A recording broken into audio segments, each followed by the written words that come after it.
Good evening. And holy shit, yeah, you're once again very early there, Gundam. Welcome to the stream. I hope that you are having a very beautiful day, and thank you for tuning in. I appreciate it. Yeah, let's start right out. Yeah, it is very surprising, but hey, it's a very good surprise and one that I welcome a lot. And it's always good to have someone watching. So yeah.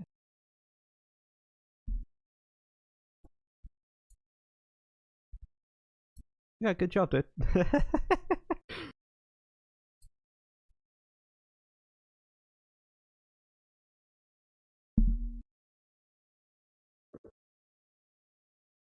It's quite a decent evening. Managed to get the Gundam sorted, so I've got a new one on order. So hopefully a new one should be arriving. I think a new one will arrive tomorrow. So yeah, that'll be fun.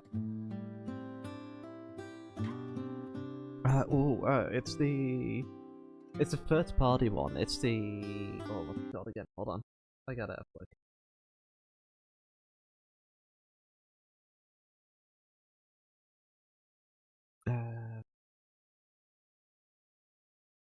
If it works, my internet is very slow at the moment.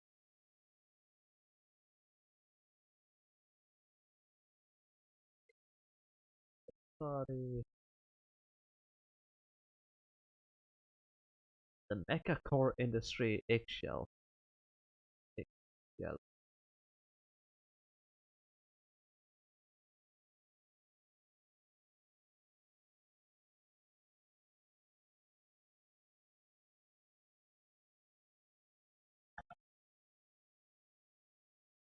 Yeah, that one looked dope. So I just I accidentally purchased the backpack and the clear armor for the Solomon Gundam. The because there's apparently the Solomon RX-78 GP02A. I bought the MLRS backpack and the clear armor set for it accidentally. And so I was like, okay, well, so I contacted the support on that website, and then I was like, hey, I could add in another tenner and in order to change it because I will not be able to afford the Solomon Gundam.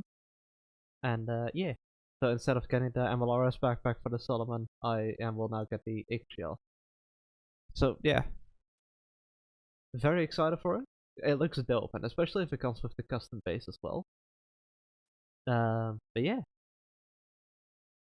other than that, I don't have any other plans to buy any more Gundam. But we'll see. Because I do have some in the that I look at. There was one Eternal Darkness of something that they had like this big black hole-esque ring behind it. I think there was also a third party. That looked dope as well. Might grab that one later on. But yeah, for now I will definitely start saving up because I have. I did add it to the throne, but I want to buy some flight sticks at some point again, so I can do stealth hits with flight sticks. For now, though, girls made pudding. Let's get right into it.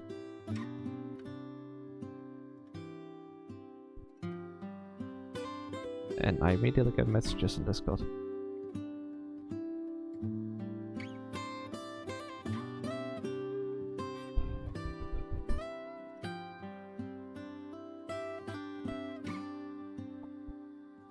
Let's see. So the flying rocket.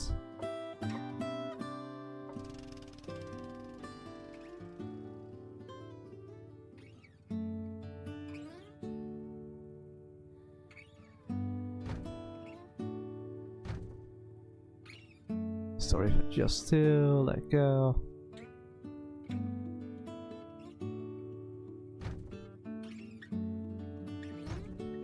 Ooh. Okay, so.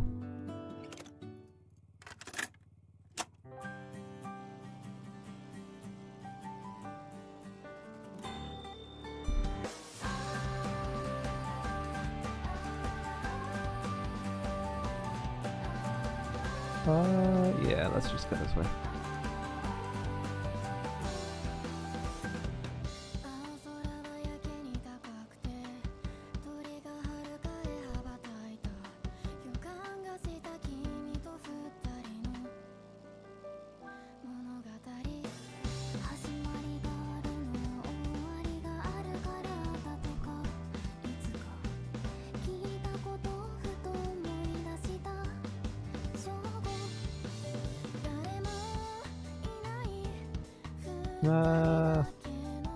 Let's see. Yeah, let's examine this building.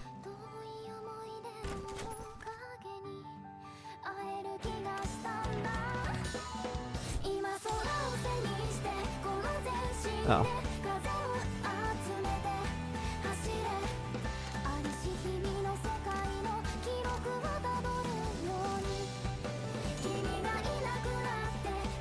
All hail the seas addressing.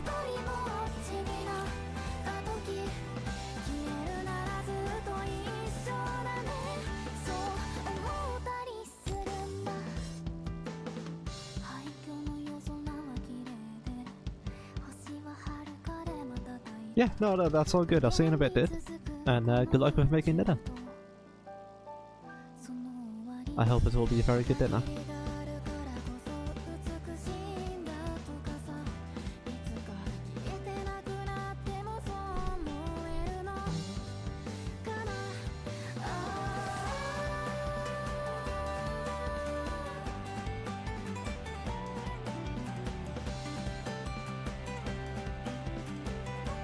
That's a cafe. Let's go. Let's see if I can go there.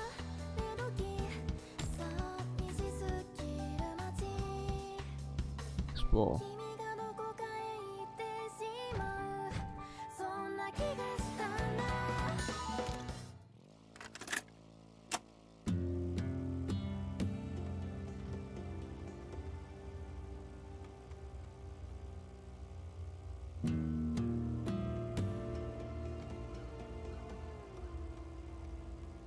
Wait, no, that's not the way to go.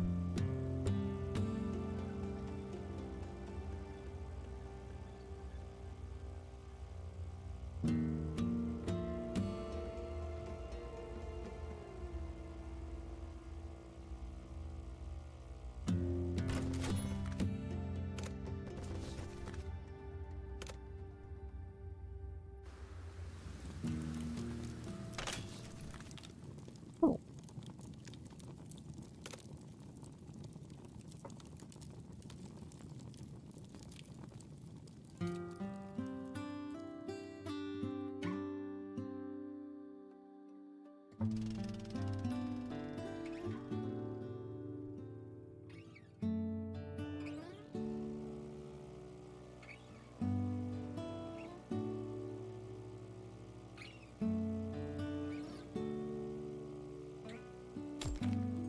Egg.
Huh.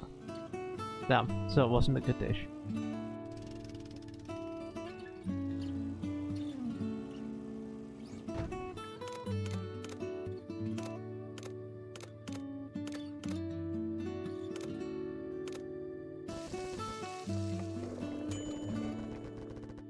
Oh.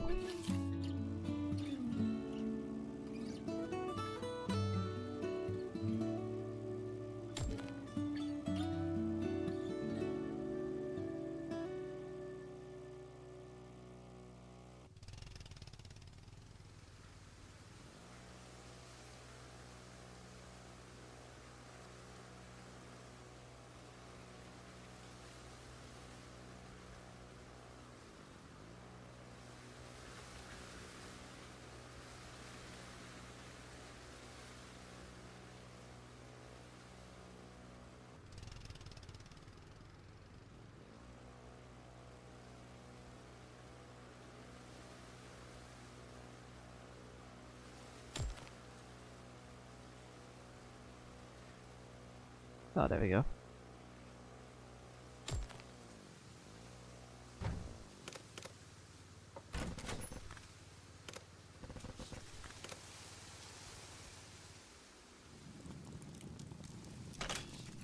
Bag of ice.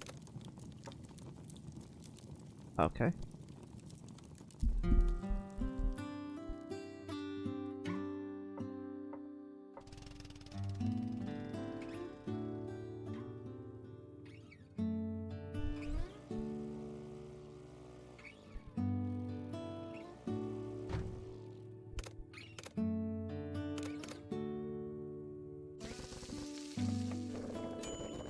Pudding. Oh.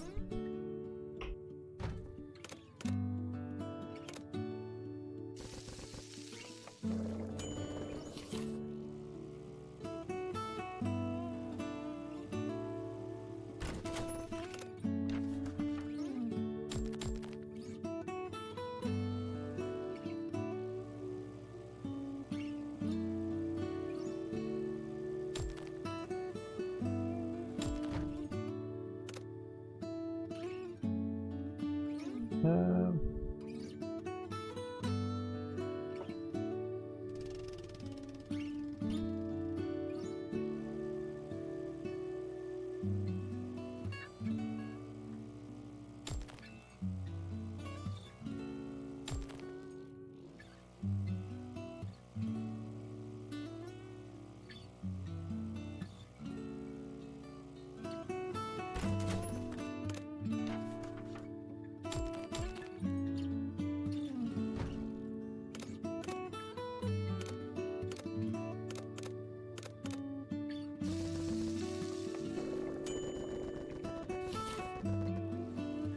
Living on a road. There we go.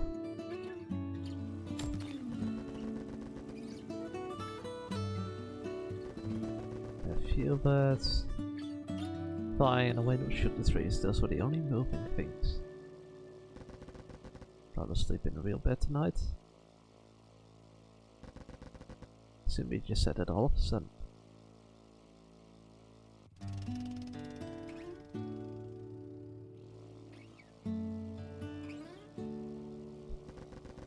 Maybe there's a hotel around here.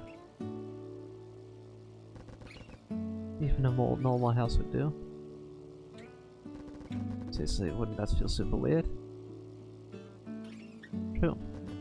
Not really. What if some old guy used to sleep in a bed? Like, as old as her dad. That'd be nice unless the bed doesn't stink or anything. What if it does stink? We can just smell it and go look for another bed. That is true.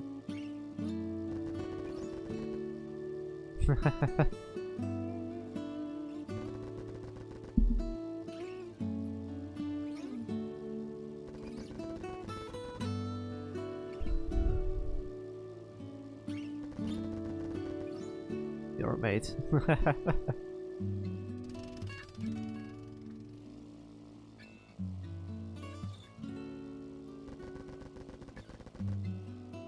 Normal girl with cat ears, sure. Can't if a cook. Oh.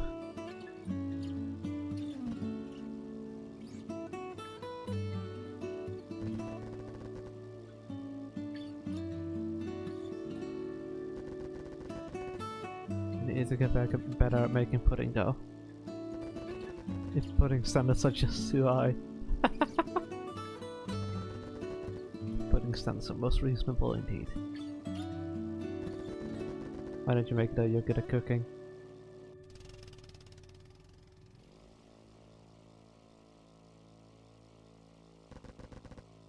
Too much of a hassle.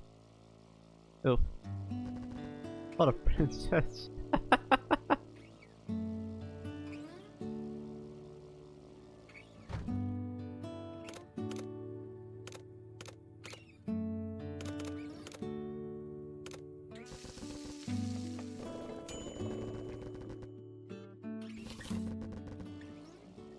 No more about that pudding.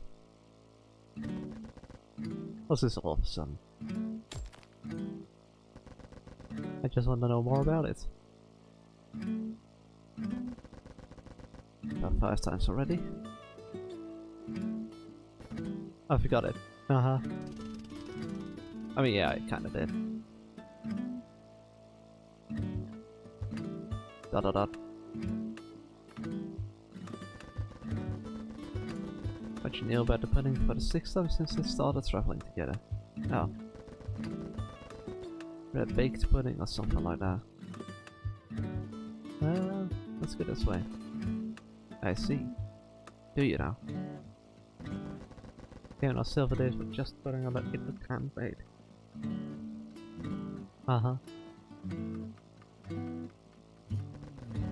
Caramel sauce was on the bitter side, the pudding was firm and the flavor was pretty eggy. And it was good. Anything else? That's it.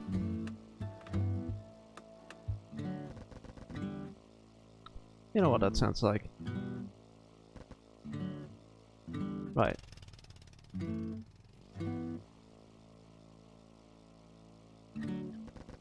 Like a normal pudding.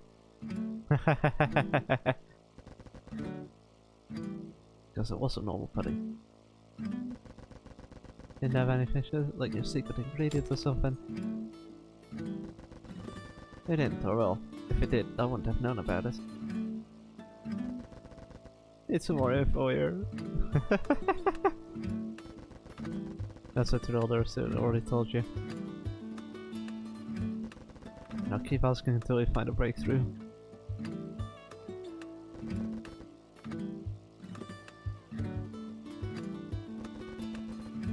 We're traveling. We're traveling so you can eat a pudding again.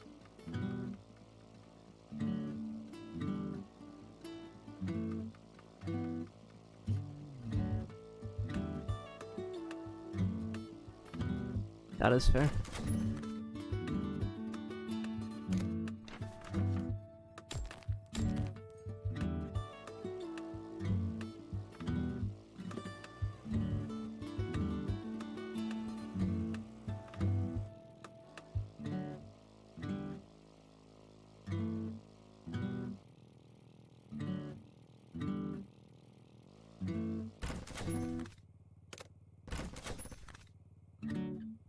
What's that like? Oh.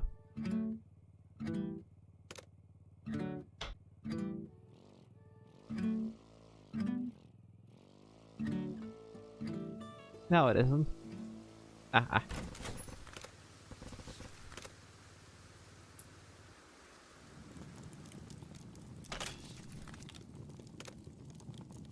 The only thing on the road was the bike. No matter how long they rode, there was no one around. There were a few birds flying around and the wind shook the trees.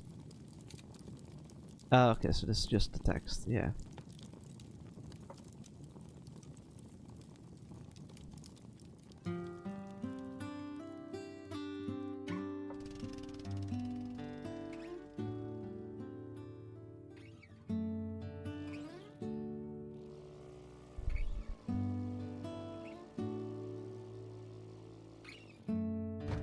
Forest Road.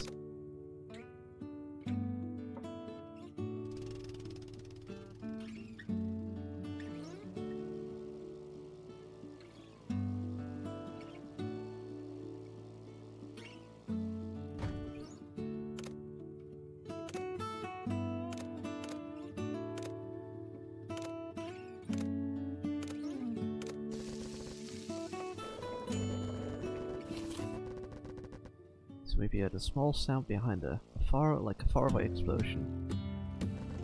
What was that? What was what? Sounded like Nikomi had heard it. Then we turned around and saw a white line in the sky. Can we see that as well? No. Damn. Looks like smoke, but it was too high up. More like an airplane's trail. What do you think that is? Oh, what could it be, a rocket or something? No, it's a rock. Finish the sentence was another explosion sound. Much clearer, louder this time around. Something shot up into the sky right after it. I was still too far away to tell at the distance it was just a little blot in the blue. Sure enough, it kept rising, leaving a right trail behind it. See, it was a rocket. That was exploding.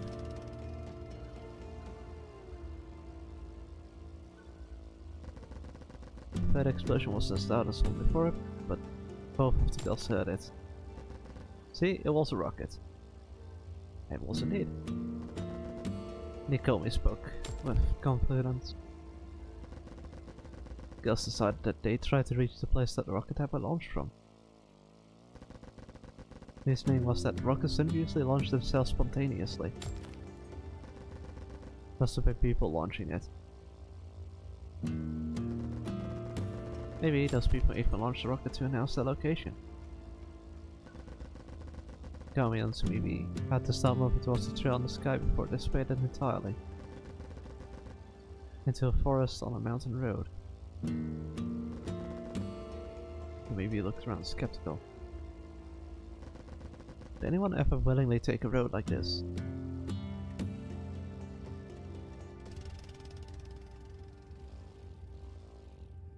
Examine the huts.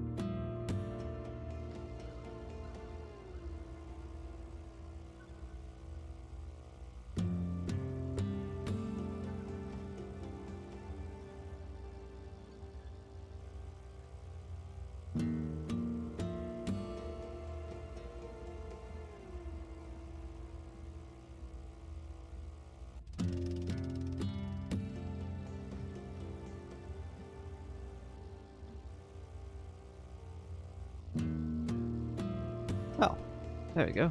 Huts. Moving towards the rocket's launching point led the two girls to a small cabin. Old little wooden hut. They couldn't see any lights or people inside. However, there was a stand piled up on the front of the entrance. On the sand there were footsteps. Do you think there was someone inside? It would look like it. So maybe it didn't know what to do. She wasn't sure about proper manners before visiting someone's house during an apocalypse. She couldn't ring the doorbell since there was no electricity. Should she just start shouting? Should she just go inside and start looking for people? She stood there, thinking about the best course of action. Excuse me! Kami just shouted at the top of the line. It was suddenly loud enough to startle Sumibi. But if the person inside is dangerous, we can just run for it. Maybe there's a whole gang of murderers inside. Promise you won't hold it against me if we get killed? I promise I'll haunt you for all eternity. Never know that I've seen the sound. Excuse me, is anyone there? Hey Kami, try once again. I think there's no one there. That rocket looked like it came from here though. I don't see any other houses around. Suddenly there was a loud sound. It didn't seem to come from inside the hut itself. What? Seriously? On a small path in the hut shadow leading to the far side of it, there stood a woman who was now staring at them. She asked the girls to give her a ride just for a bit, and the two made some space in the sidecar for her. Oh, so now we do have a third person there.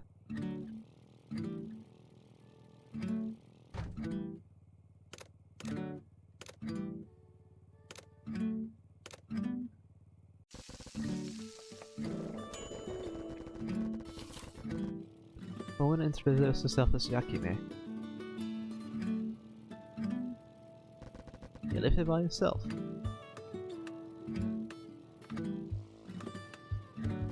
Yes, for a while now.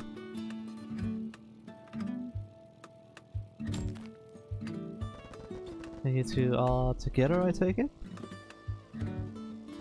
Uh-huh. We came in from another town. With that bike.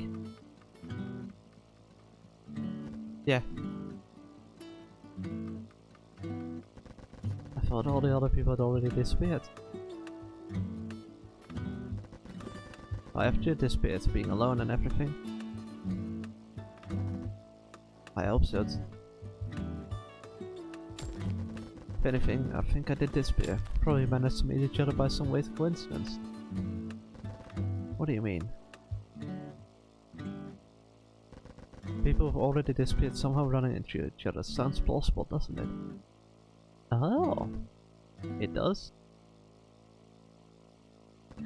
Could be. The response sounded as like she was trying to be as non-committal as possible. What are you doing here anyway? Enjoying a life of leisure and peace.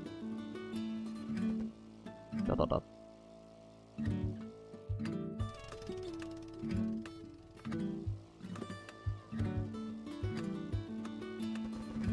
Does your idea of leisure involve launching rockets?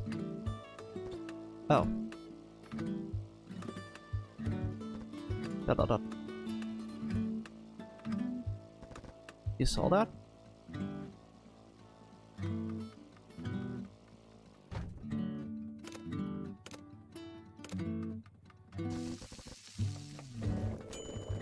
Tacos.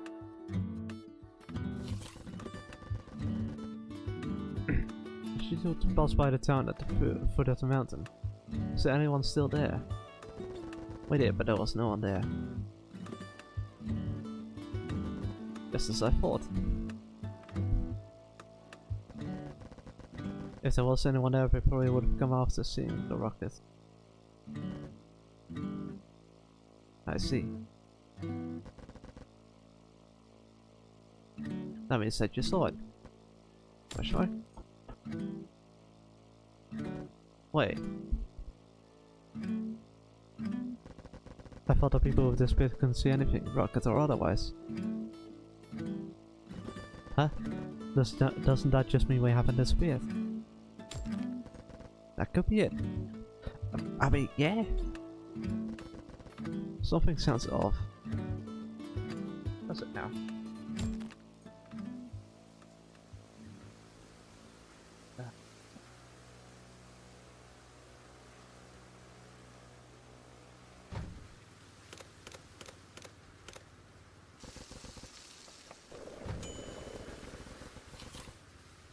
You saw that.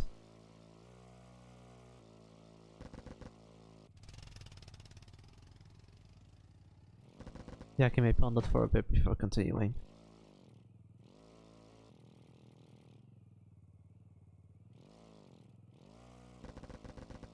I enjoy a life of leisure and peace. By launching rockets in the air.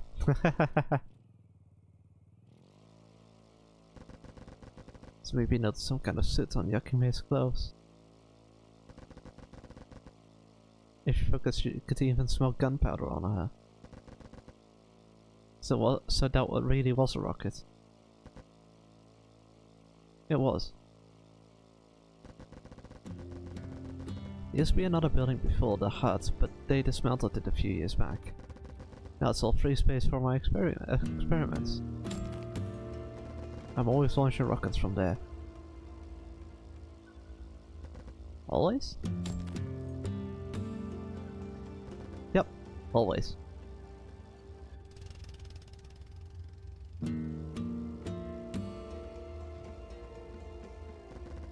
Do you build them yourself? I do. They're my sweet hand-built rockets. Ah.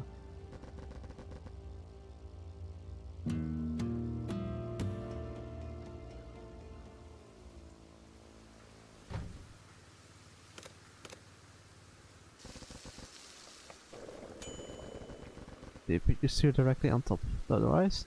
I sure do. You've been in that hut all this time?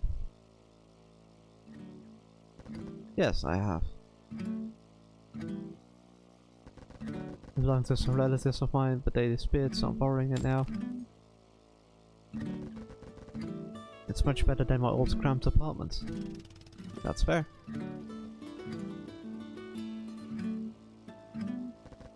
See, I've been in it since when the incident happened.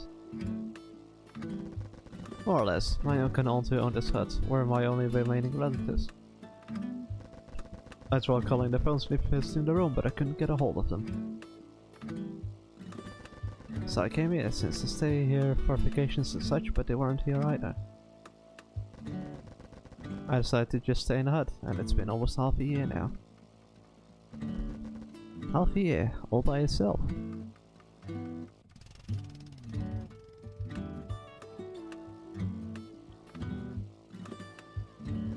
Uh-huh. Even if I went to the town below, there'd be nobody there, right? I passed the town not long ago, so maybe Andy probably knew that Yakime was right. What about you two? How have you been spending these past few months? Mostly been riding our bikes from one place to another. Your goal being? To make pudding. Nowhere. We're moving pretty much randomly, hoping to run into other survivors. Interesting. Yakime didn't sound interested in the least.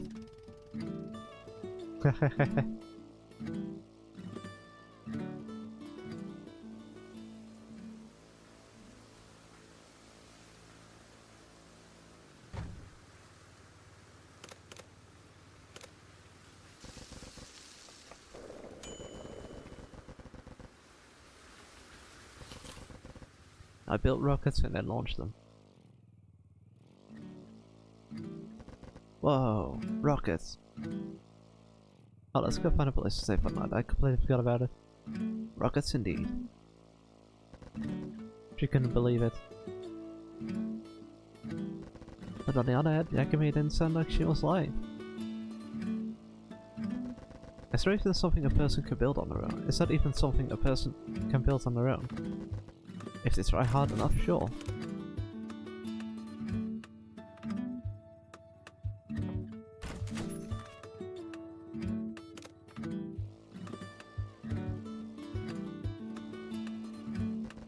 You're trying hard enough? Oh, and you're trying hard enough. Pretty hard, yeah. But why? Yakime raised her arm and pointed at the sky. To take that down. Oh.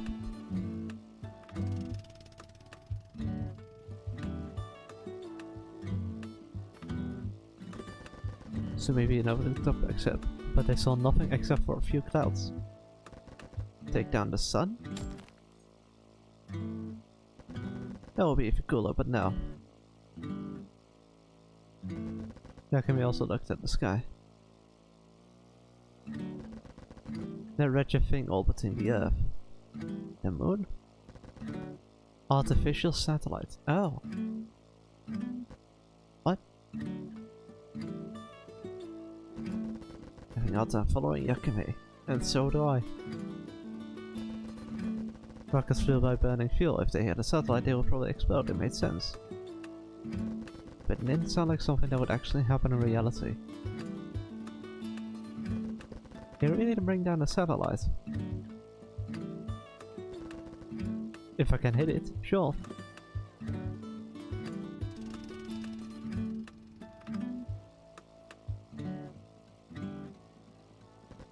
And can you hit it? Beats me. Right now it's too early to even worry about that. At this stage I'm still trying to make the rockets reach the satellite's altitude.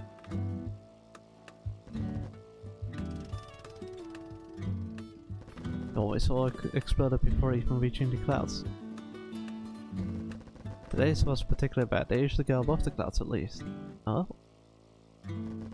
Wow, that's amazing. Looked at the sky, but the rocket's shot already been blown away by the wind. What will happen if you manage to bring the satellite down? That's obvious. Is it? Yakime spoke with a proud smile on her face. There will be peace in the world once again. What?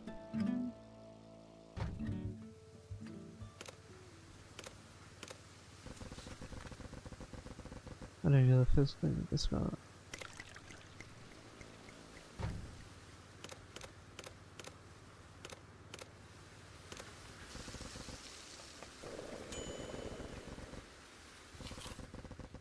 If it's stuck in here for half a year.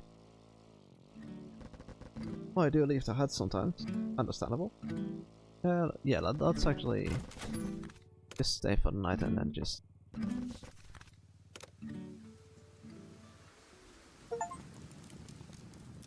Reach the character episode Jackie Me 1.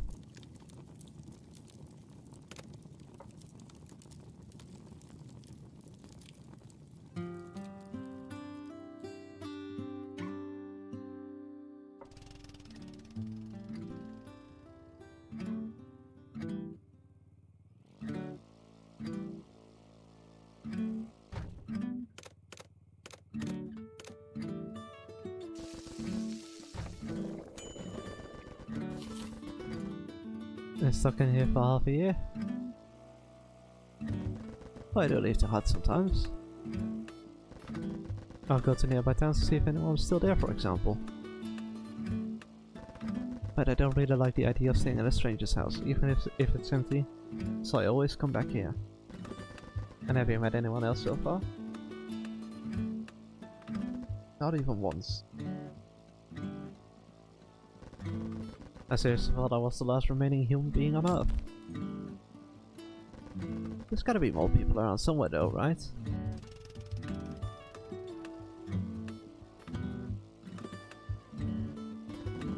I don't think there are. Why not? Oh, you know why. Nobody is looking at you, you disappear.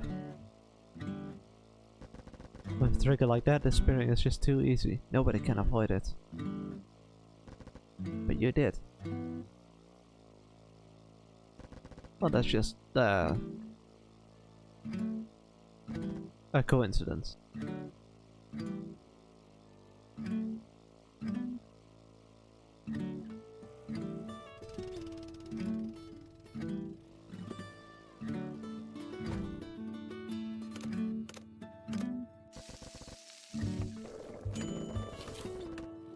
Do you know any places like that? Place where there still be people left, you mean? Yep.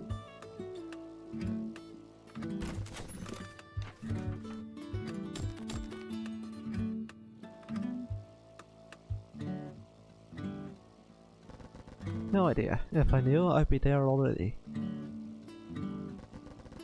Maybe there really isn't anyone else left.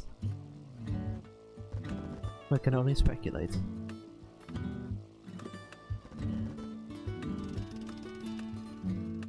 But if there were people left, they probably broadcast their presence through radio or something. There's no electricity anymore. How could they do that? They couldn't use radio towers or anything like that, sure. But sending a simple broadcast through radio waves is still possible, if you know how. Oh, do you know why? Turns out I do. Let's try doing it. Oh. I have tried for almost a month after this whole thing happened. Nobody ever came. Oh.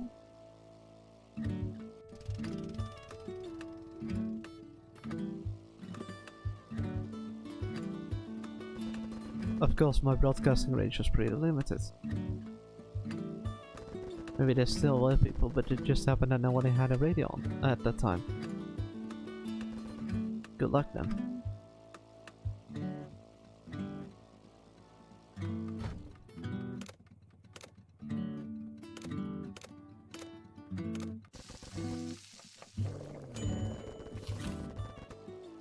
You know about the force field, don't you?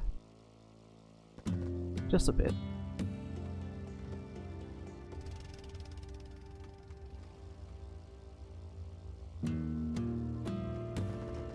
I should explain that first then. Yakime's eyes lost focus as she was looking far away. it all started with the spread of a new disease.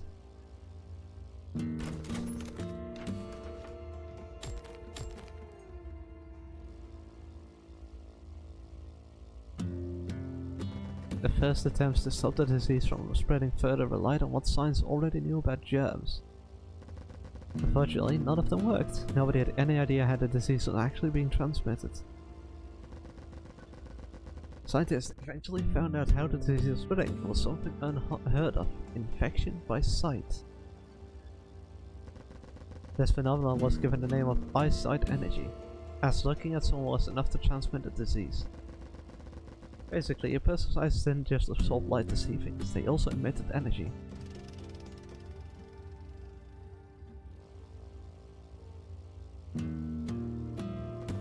Someone else's eyes could intercept that energy, causing an interaction between two people locking gazes.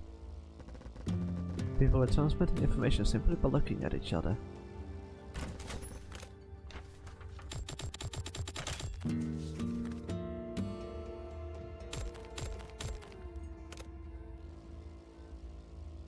Oh. The disease is exploited and jumped from host to host through their visions. That discovery sent the world into a frenzy, but it didn't take long for society to recover. People found ways to go on with their lives despite the threat of the disease.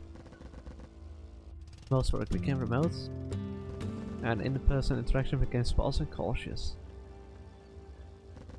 Despite tens of thousands of people dying, it wasn't the end of civilization. As research progressed, scientists found ways to block eyesight energy. Despite being an entirely new phenomenon, in principle it worked like a type of electromagnetic wave. Researchers quickly learned how to reproduce eyesight waves. As it turned out, the disease wasn't using those waves to spread copies. This wasn't using those waves to spread copies of a microorganism. All it did was transmit information. It was an information-based disease. The plan to defeat it was simple: creating a false field that could interfere with that information.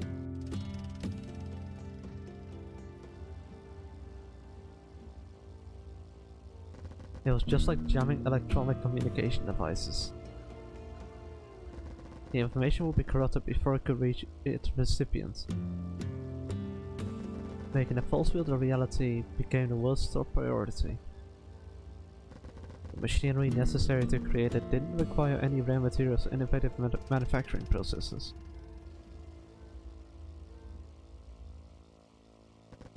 Before long, false field devices were installed throughout the world. They became as common as telephone poles, scattered on every viable corner of Earth. And then, out of Earth, one such device was installed on a satellite and sent into space. Soon the eyesight waves of every single human being were being jammed by the false field. Humanity was rid of the disease and life could finally go back to normal. It had been a victory. But the price for the victory is steeper than anyone had imagined. People started disappearing into thin air.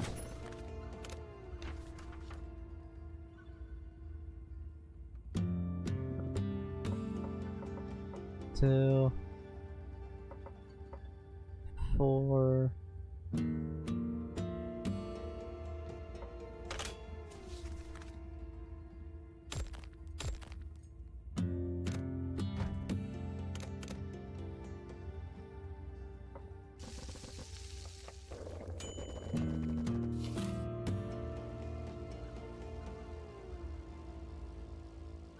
Thin air.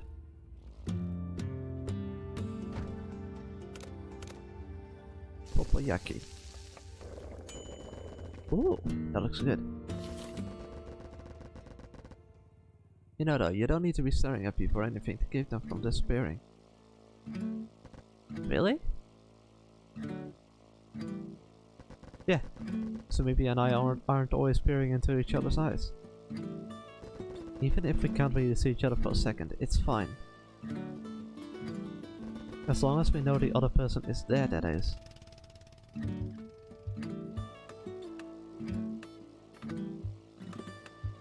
Ah.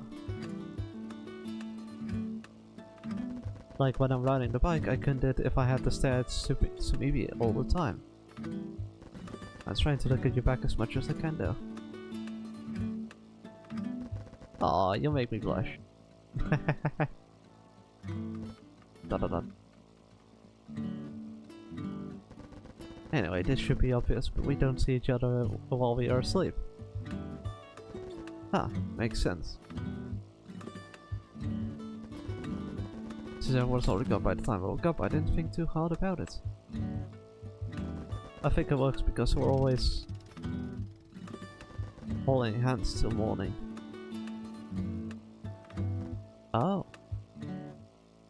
Oh.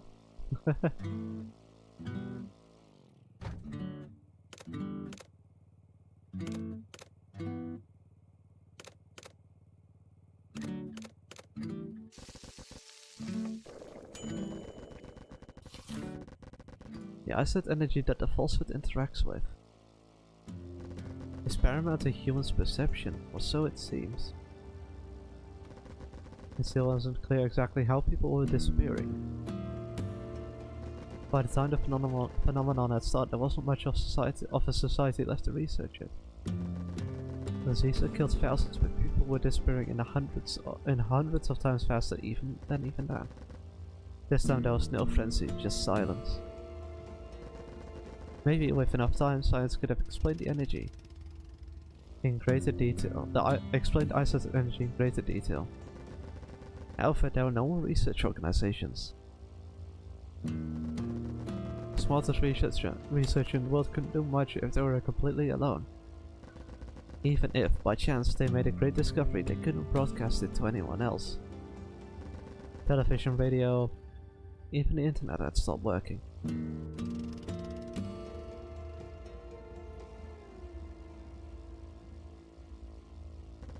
A similar but opposite problem was happening with the force field. It quickly became clear that the force field is somehow causing the disappearances. But by then, those who could have disabled it were already gone. Furthermore, most force field devices were self-powered through solar panels. Even with all power plants down, they were still working. Oh. There's force field devices all over the world. There are a lot of different designs, but mostly big cell stations. Cell stations? I've never seen one. Think of them as small antennas, well, relatively small. They're about as tall as a person. And they're still shooting at the force field? Yes, they're solar powered. That being said, they're not even that hard to dismantle.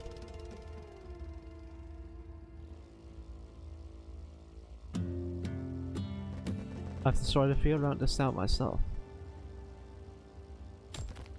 Huh. However, it didn't do anything. You saw the town, didn't you? Yeah, it was empty. Maybe removing the false field is enough to make people reappear. Or maybe... Yeah, can we look at the sky once again? What? That piece of junk up there is the problem. Hence the rockets. Exactly.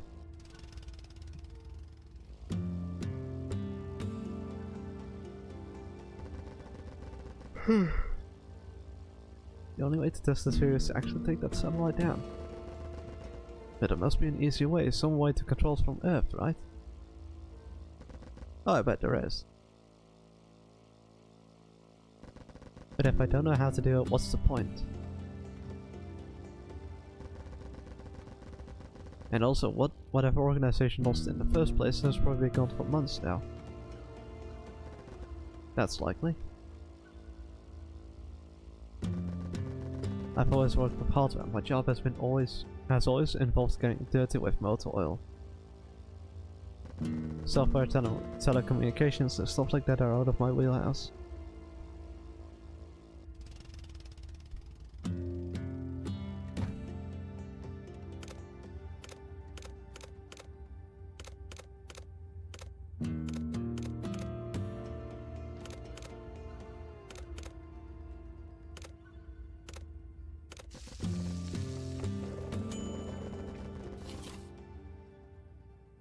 Okay, girls.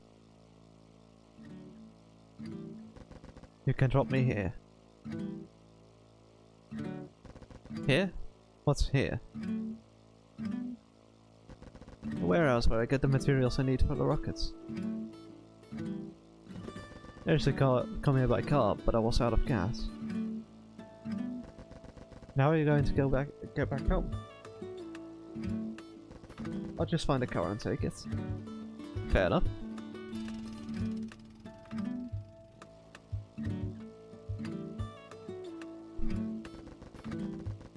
There are a bunch of cars with full gas tanks around here. I see. What are you two going to do? We still haven't thought about it, we'll just keep going down this road. Oh.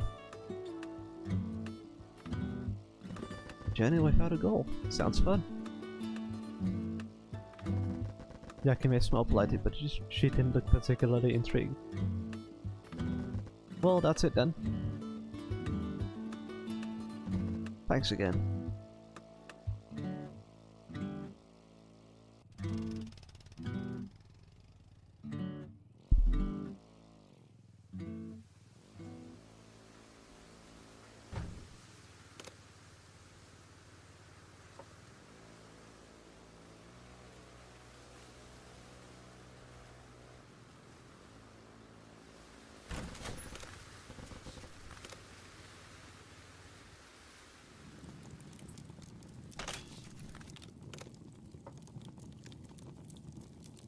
Woo!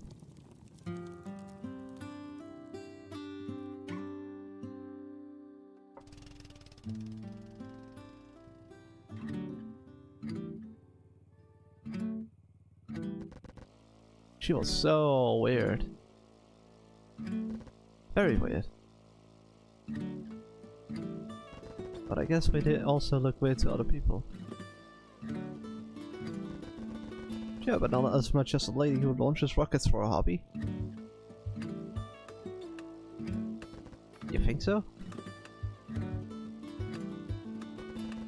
This Jenna house is plenty weird too. Well, what else are we supposed to do with all this free time? I know, but still. They had no idea where the journey would lead them. They had no idea whether the journey would ever end. But the bike shook hard enough to make one forget about such trifling things. Sumibi looked up at the sky. It was clear, wide and empty.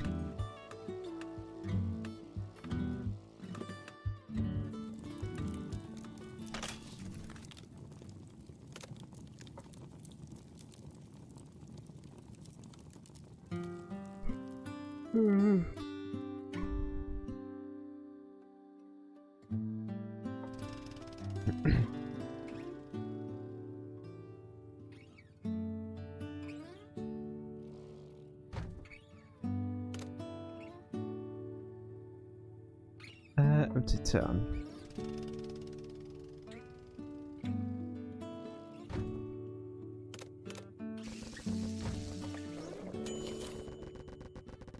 Town was still. The traffic lights, the street lights and the neon signs were all off. Part of it was expected since the sun was still up, but dark traffic lights fell off. Town wasn't getting electricity anymore. Oh. Oh. Hikomi started. The back black cables hung over her head. She thought of how they ran all the way to a power plant somewhere. However, you could only rely on them so much. Electricity had always ruled their lives, but cutting a single cable would be enough to deprive them of it. Not that she had ever tried, but they didn't look particularly hard to cut either. Of course, normally they would be fixed immediately. It had all been running like clockwork. Thinking of the scale and precision of that clockwork society made Hikomi dizzy. It's also picturesque. Hikomi sounded as if she was just talking to herself. Huh?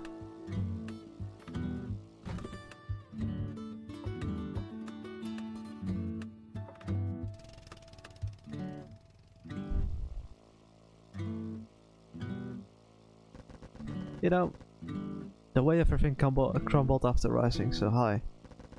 We took our world for granted, but as they say, what goes around comes around. I don't think that means what you think it means. Same for picturesque too. Really? Nagomi, you did go to a school, right? I did. I doubt that she paid attention to. A school that students have part-time jobs? Yeah, as long as we had our parents' permission.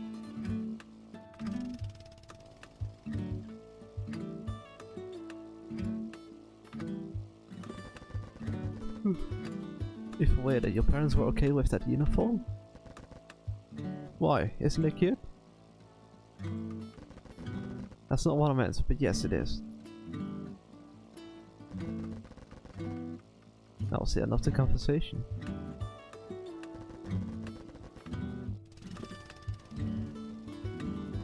They were both comfortable with the silence, they just kept riding quietly. Hey Flare!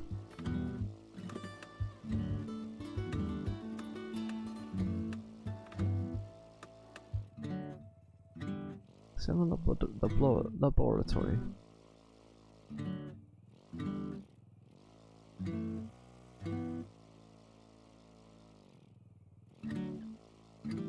How are you doing, Flare?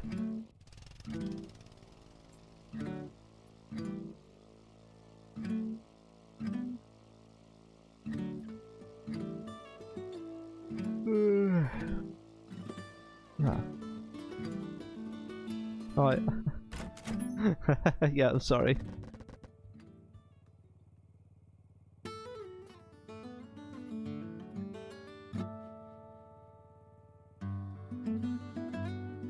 Should be done in about 20 minutes. If you can still hear me.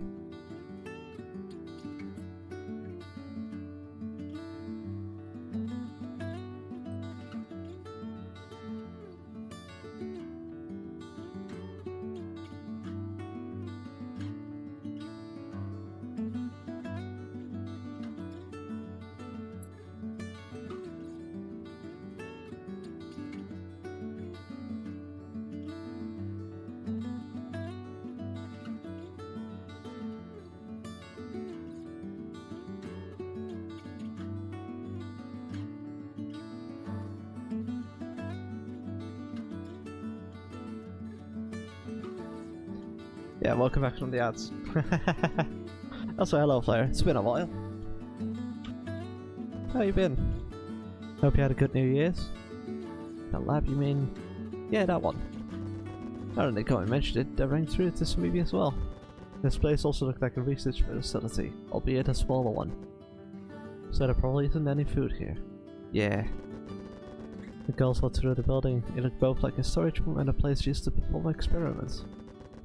After reaching the innermost side of it, just as they turned ready to leave, they heard a door opening. Who's there? Somebody spoke. Voice sounded familiar. What? Marina? Wow. Face speaking out of metal door, didn't he belong to Marina? Oh! We got Marina again.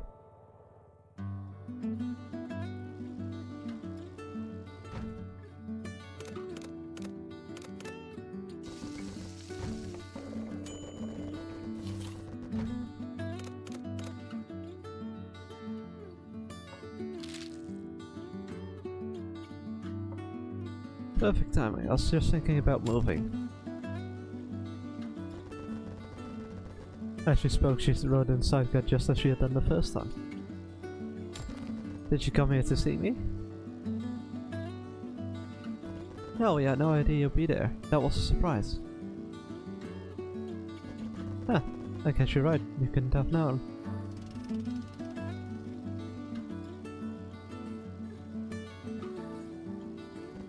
Did you happen to meet anyone else since we first met?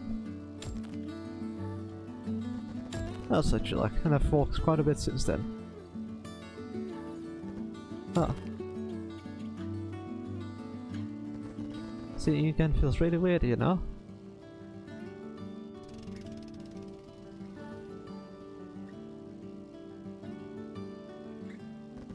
This was the first time in a journey that God ever met someone twice. I get that. There must be a reason. A reason? Like what? Maybe our brains are on the same wavelength. I don't get how that would work.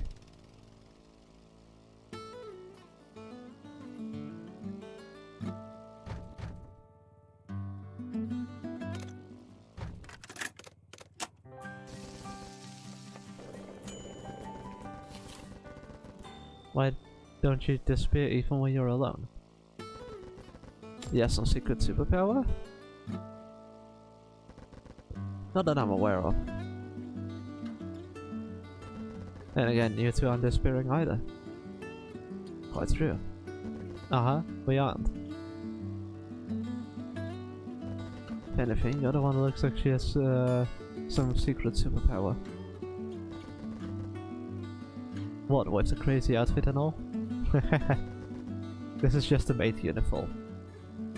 It is indeed.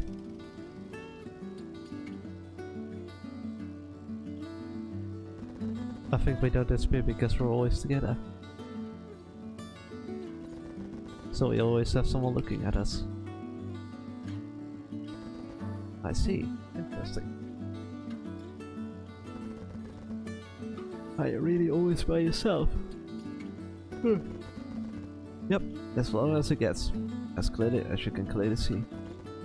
That's so weird. It could be. But then again, maybe I've already disappeared.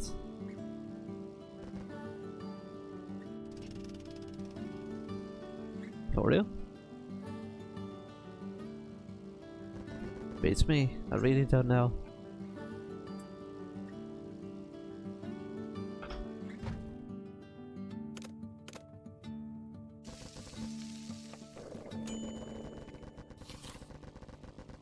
So, as long as you're on the same wavelength as us, you don't disappear.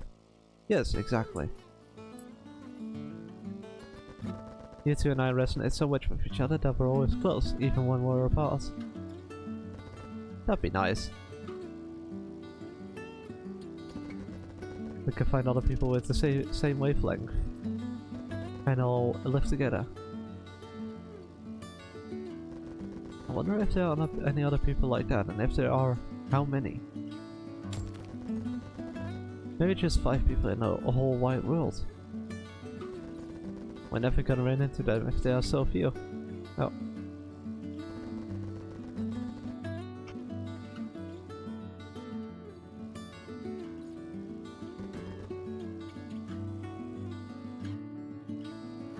Radio, huh? Yeah.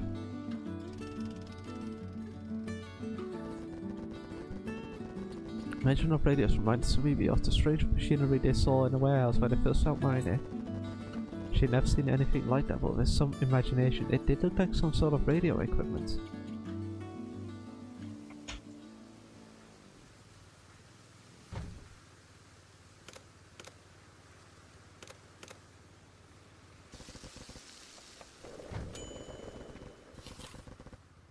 What were you doing there, Marnie?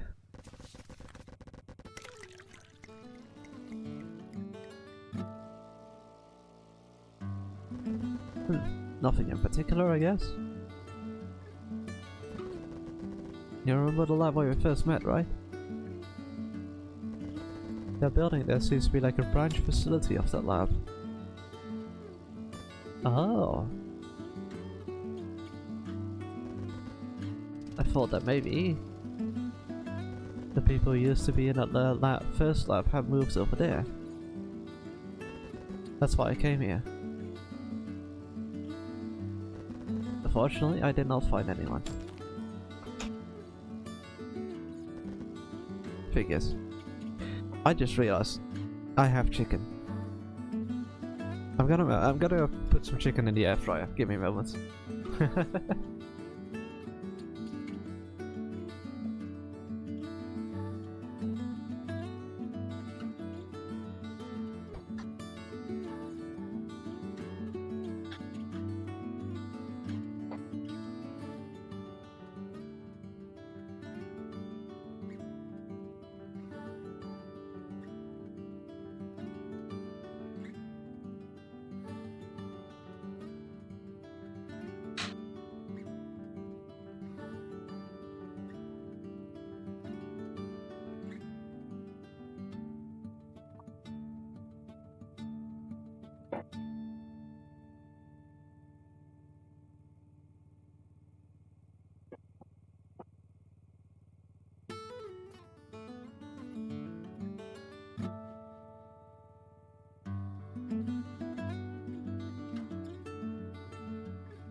Sorry about that. I remembered that I had chicken, and now it's warming up, so I can eat it, because I didn't have any food. Well, the organization who built the lab was pretty big as far as I know. They probably had branches all over the country. For example, a friend of mine was moved there from another lab in a big city far away. She'd been continuing her work here for a while. But I don't know whether there are any other branches in this area. And do you have any other guess as to where the lab's people went? None. Unfortunately, I'm all out.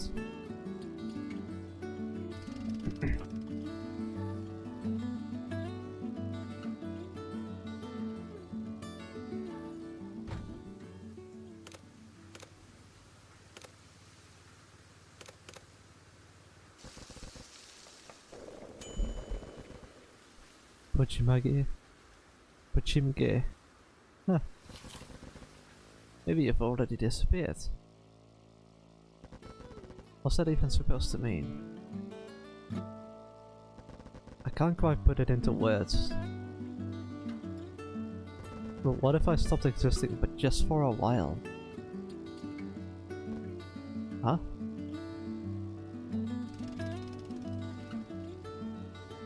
Oh, wow. For example, let's say I've disappeared. But the second you two come and look at me, boom, existing again. Would that be possible? Again, no idea. But supposedly the false field gives away power to people's eyes, right?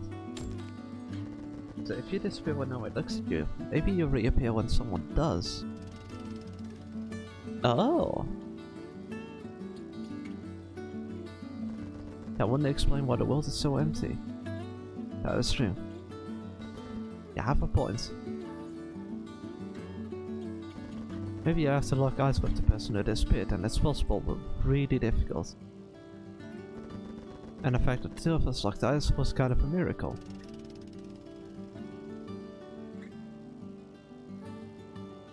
I see.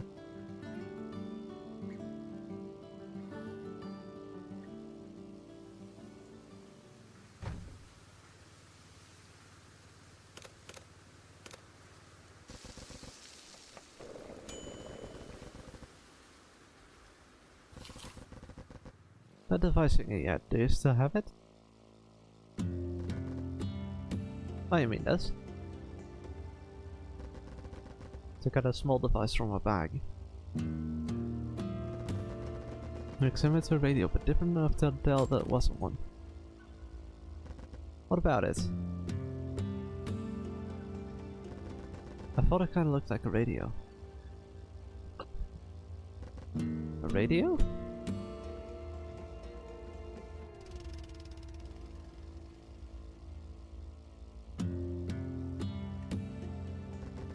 I pushed the button on the device and a green LED lit up. The device had a speaker on it, but it remained silent. Not a single sound came out of it.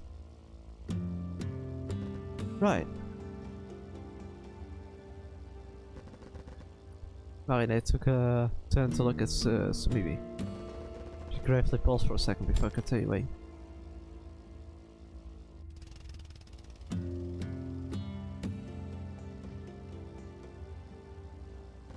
Close, but no cigar. It's a walkie-talkie. Oh. Oh.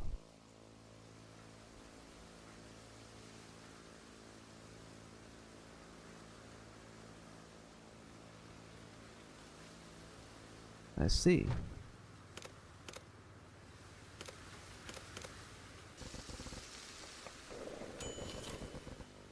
It must have been a really huge lab. Well, not the lab, the research organization. Really was huge.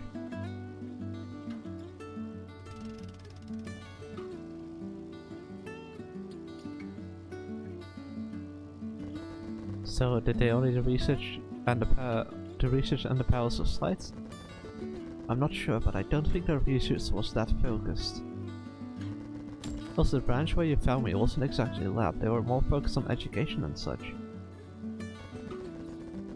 There's seminars for students and lay people, that kind of thing, I think.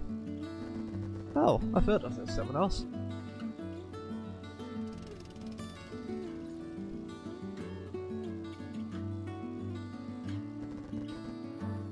You were in high school, right? Yep. Yeah, so young. Oh. How old are you? Ah, that's a secret. But you know, I was of working age, so I'm at least older than you are. What about you, Sumibi? Were you also in high school? Me? No. Ah, you can't ask her how old she is. She's way self-conscious about the way she looks too young. Oh, shut up.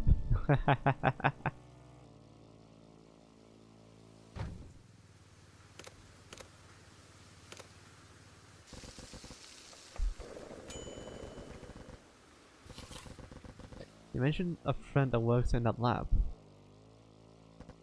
Huh?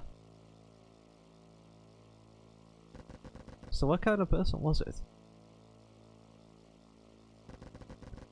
Wow, that's a difficult question. It was a childhood friend, right?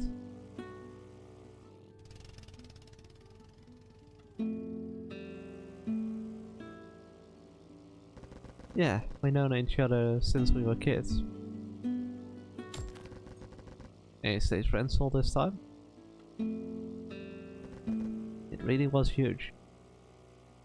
We went to different universities, but we'd still hang out on a weekly basis. Oh, that's an even friendlier friendship than I imagined. Well, universities weren't that far apart. And we both still lived with our parents to begin with.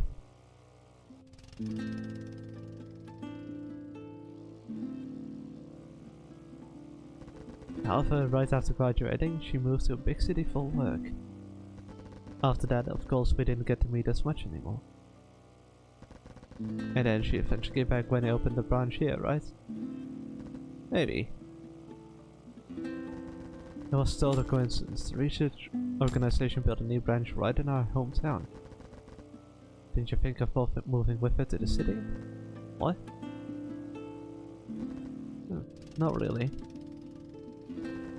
Things like that only happen in movies. And again, I was sad and lonely about it. After all the time you've been together. I thought we'd live here together forever and never consider any other possibility. So you know, I had to stay here in case she came back and needed to be reminded that this was and will always be her home. Home? I heard it was a stressful job. What's more, it was in a new unfamiliar city. She probably felt isolated. So I decided I'd stay and wait for as long as it took.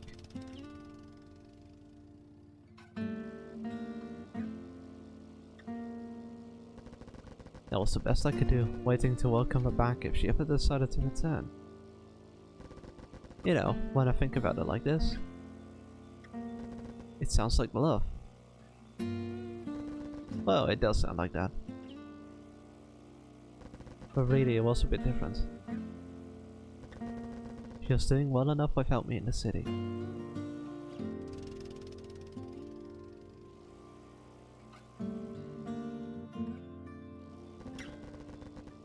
Only came back because they built a new lab too.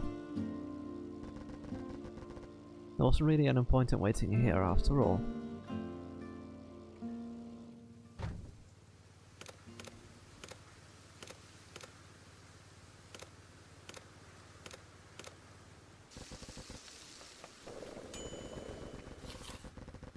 But don't people who disappear just, you know, go away for good?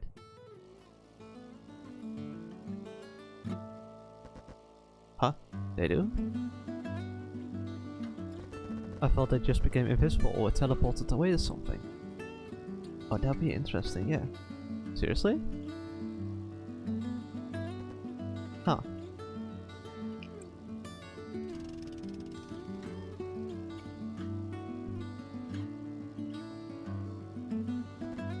Well, it sounded reasonable until you made me think about it. No way. I mean, you can't prove it's not right. We don't really know what happens to people who've disappeared. Maybe we think it's just the 3 of us that are left. But those who've disappeared, we're the only ones missing. Oh.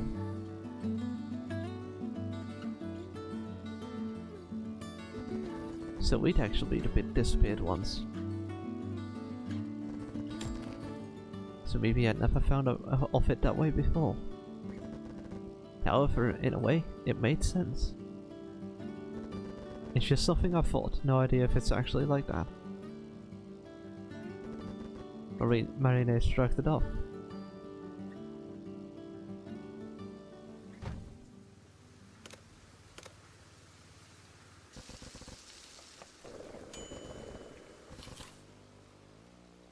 Walkie-talkie.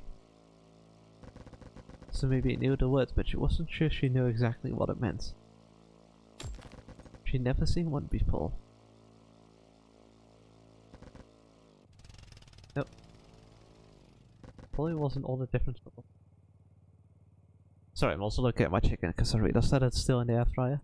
Yeah, 11 minutes ago. Nope.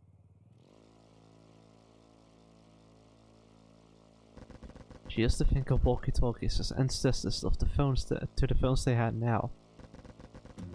So you can use to speak with other people who also have one. Yes, there are a few of them, and they can communicate at a distance. And who has the other ones? The people who worked in the lab.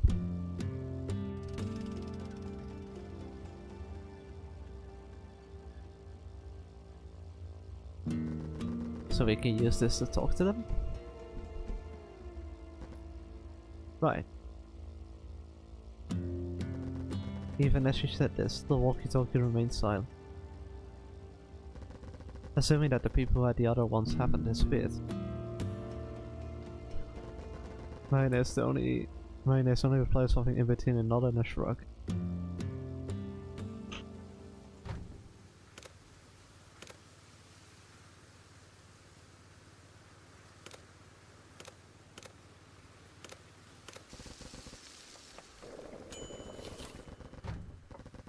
Where you live with your parents, was it near the town where we first found you?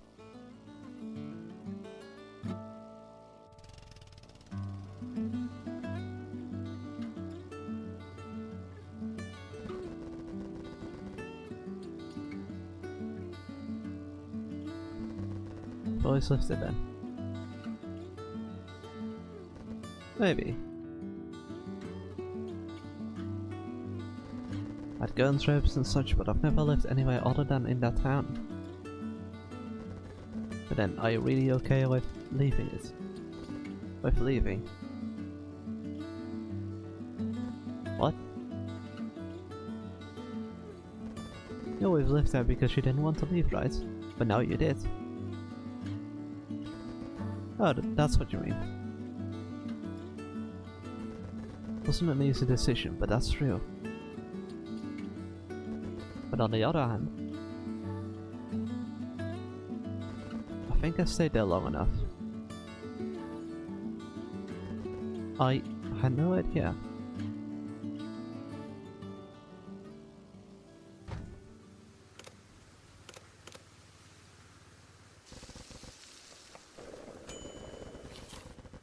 Maybe knowing that you're always waiting is what kept that friend of yours going.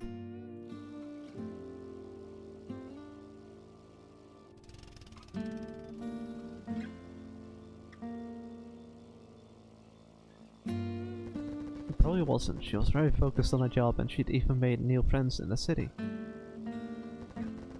If that was what kept her going, don't you think she'd come visit more than once or twice a year?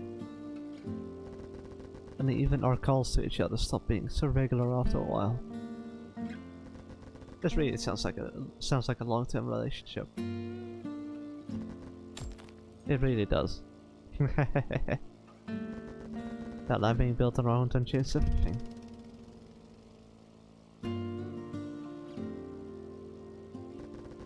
Had it been for that, I think we would have eventually drifted apart completely. Oh, don't say that.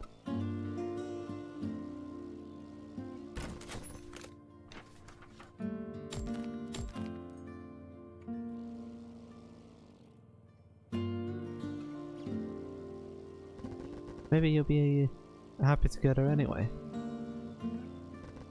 Happy together? I don't know.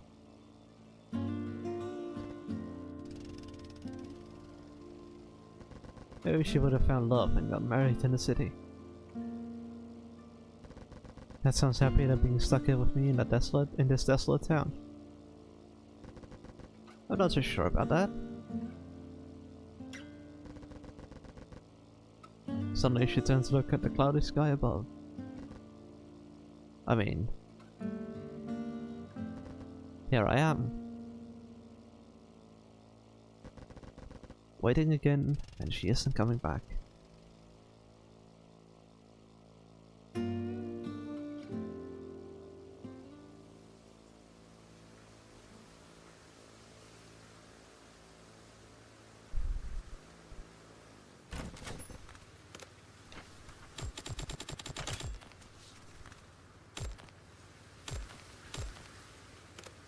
That's a lot of ingredients.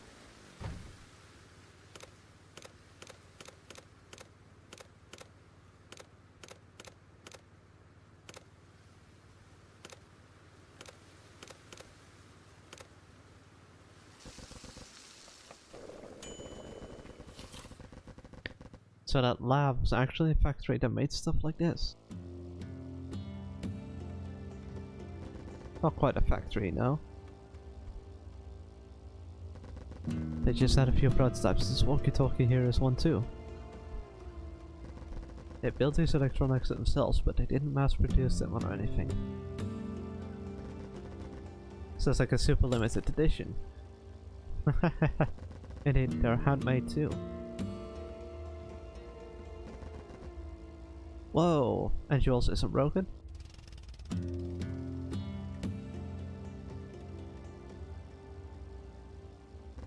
It's not, I think. You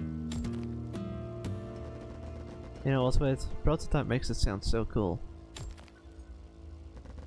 But handmade electronics just sound dangerous. I mean, that is kind of what prototypes are.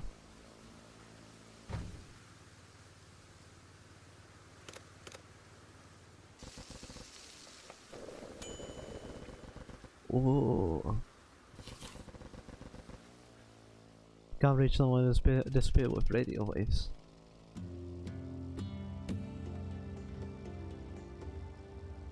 You can't reach them with a phone either. Not with normal phones at least.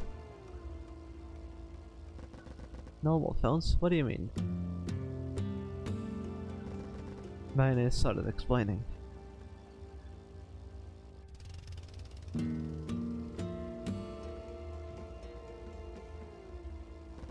Close, but no cigar. Instead of radio waves, it uses eyesight waves. The girls didn't quite understand what mayonnaise meant. So, waves from someone's eyes. Like telepathy or something. It doesn't receive eyesight waves from a person's eyes, no.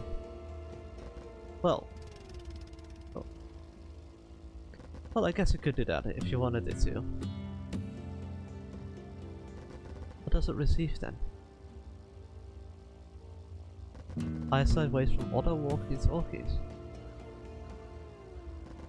So maybe Nakomi both cocked their heads to the side in confusion. Look, I don't hear the explanation from other people, and I can't wrap my head around it either.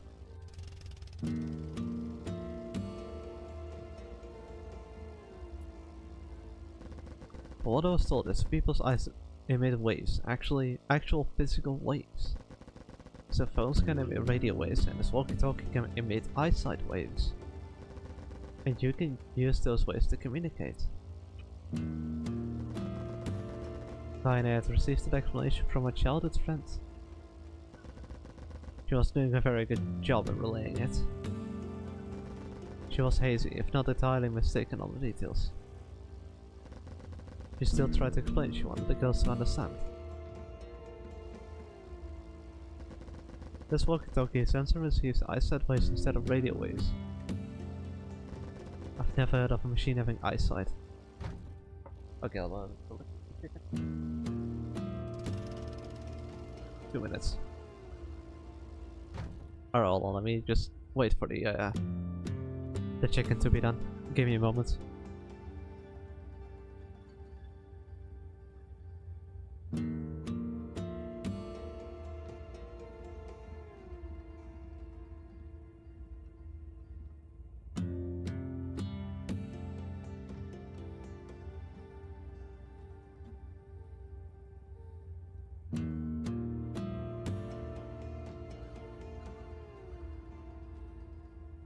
There we go.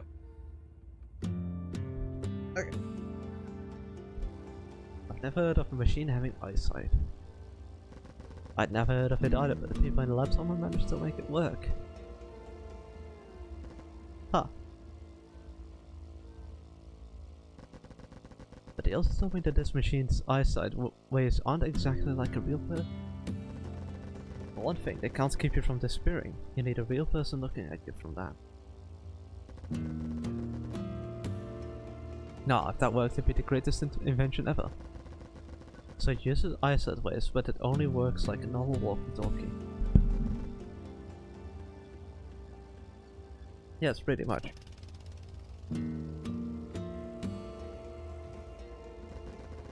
Right, I looked at the walkie-talkie in her hand. She seemed somewhat nervous about what she was going to say. But there is one difference. All it does is lie to communicate with other people, yes. But it also works with people who've already disappeared. Oh shit.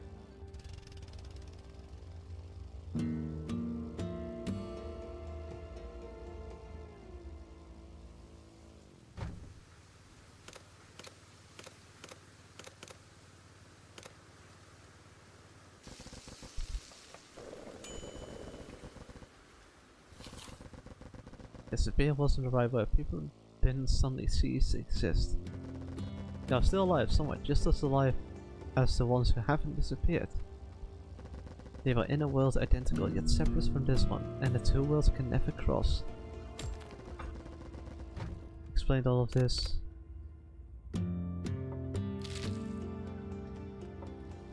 To Sumibi and Minikomi.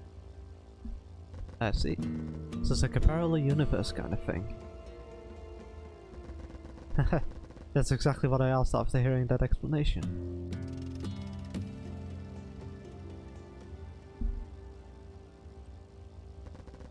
My friend told me that it wasn't quite right, but for all intents and purposes, I could think of it that way.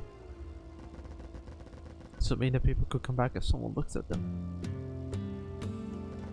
I'm not sure. If that were possible, the world wouldn't be so deserted right now, would it?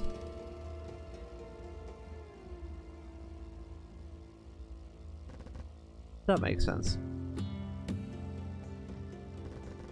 And okay, so what matters is that the people who disappear are still alive somewhere. Their world shouldn't be able to cross with ours. But eyesight waves are the exception to that. You can't see them, touch them, or contact them via radio, but you can still communicate through eyesight waves. You mean using that walkie-talkie?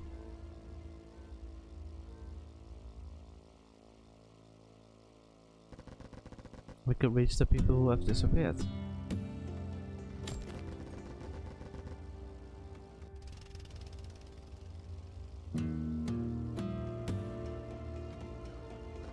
Whoa, that's wild.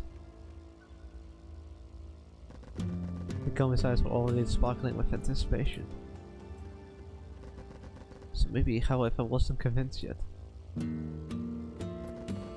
Being able to contact the parallel universe through a machine's eyesight sounded like a ridiculous sci-fi setup. On the other hand, the events of the past few months also sound like a ridiculous sci-fi setup to her.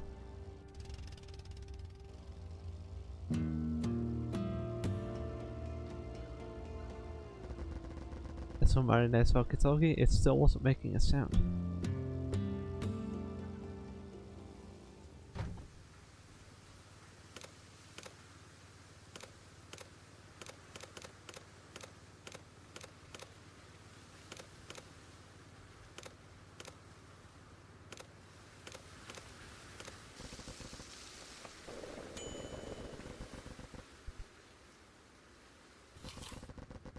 I'm not sure.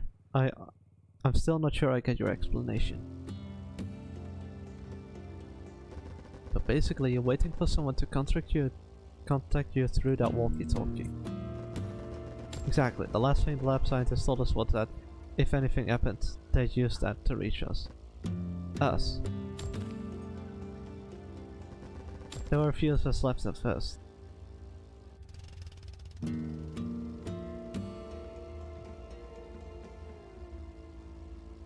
But eventually it was just me.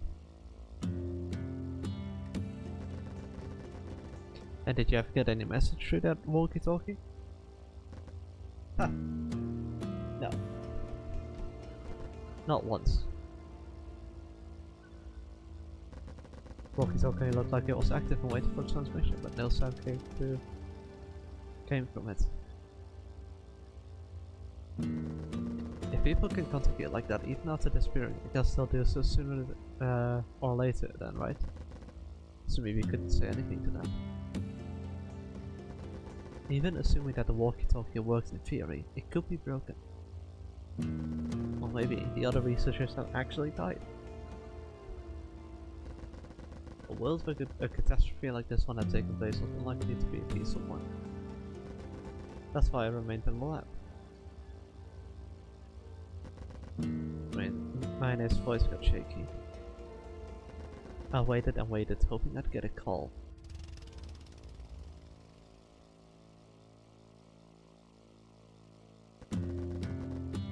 Maybe, you know, they just all come back.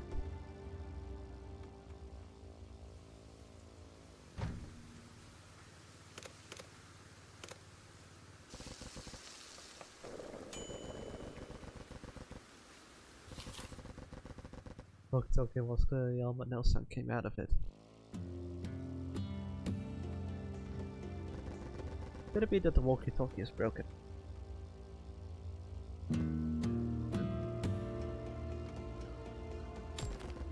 If it can get transmissions from disparate people, isn't it? Wait, you still haven't gotten any. Yeah, but it doesn't look broken. Right, I pushed the button on the side of the walkie-talkie.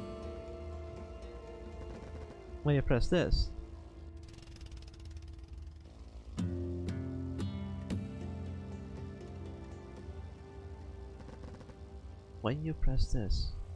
the walkie-talkie was echoing back in Marina's words with a slight lag. You can use to receive its own transmission.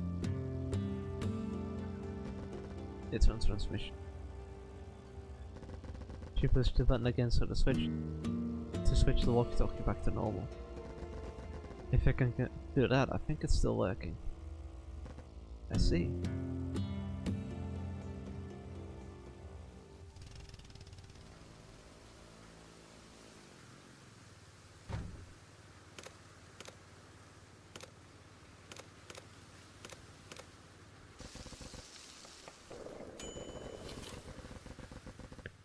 Isn't that just like connecting the speaker directly to the microphone?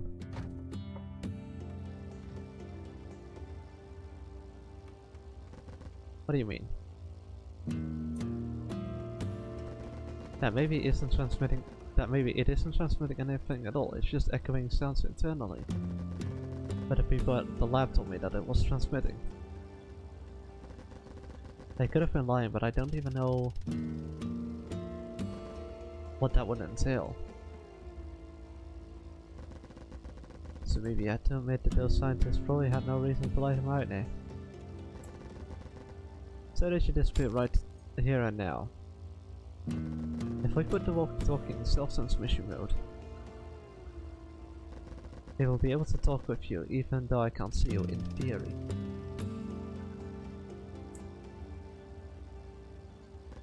That's because it also works for people who don't have those eyesight waves anymore. Something like that? Exactly. Ah. This is so complicated. Yeah, it is. What the fuck?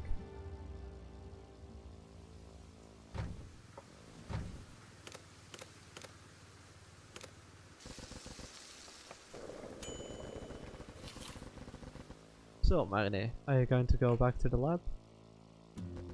I'm not sure I will. Just up to the vast, quiet sky. You know how you gave me a ride on your sidecar the other time? I used to for the ride so that you dropped me in some faraway, unknown place. So that I could disappear there. Huh?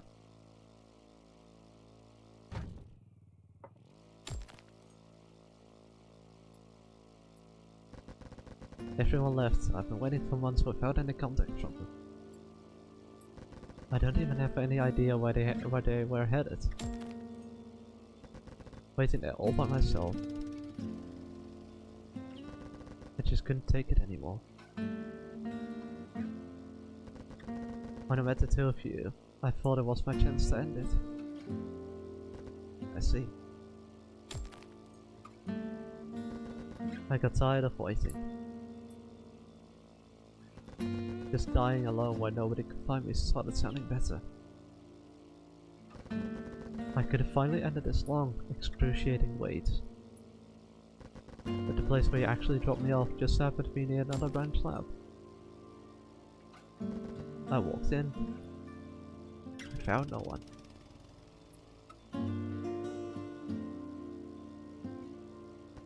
And I found another walkie-talkie. Oh. There was a note next to it that said, if anything happens, please use this to contact us. But that means... it probably means that the people who left at the lab I was in stopped by that lab soon after. They had cars, so it couldn't have taken them that long. Oh. I tried using it to contact them, but I got no answer. I don't know where they are now. But I know that at least they managed to reach that lab. I know that they were risking everything, trying their hardest to find other survivors. Mayne ran her hands over the walkie-talkie as gently as if she was caressing a baby.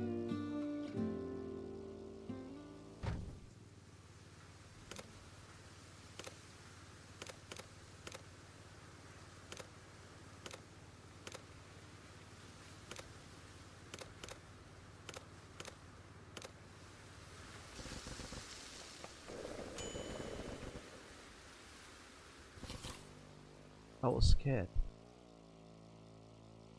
I was scared of leaving the lab, let alone the town. Well, not was, I'm still scared. Just like when my childhood friend left for the city.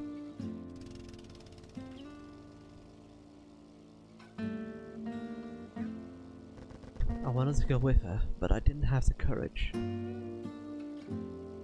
I was scared of trying my best out there and still failing. The stuff I told myself about staying just so I could always welcome her home, all excuses. Why do you think I'm not already looking for the researchers? I'm scared of trying, giving it my best efforts and still failing.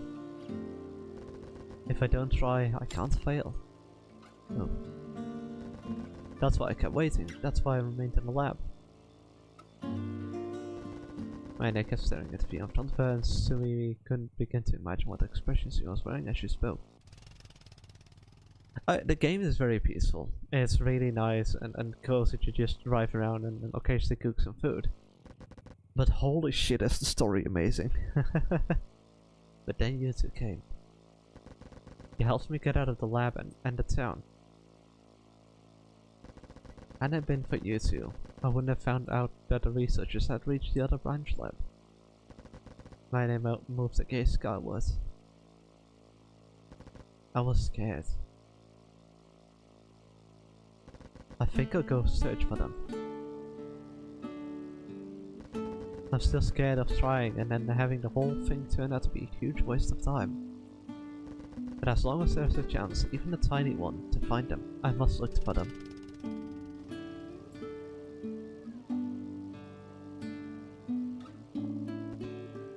Oh.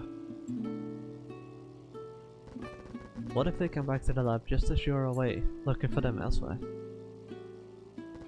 If that happens, it happens. There's a spare walkie-talkie there, so they could use it to contact me as well. There must be an explanation as to why they haven't contacted me at all yet.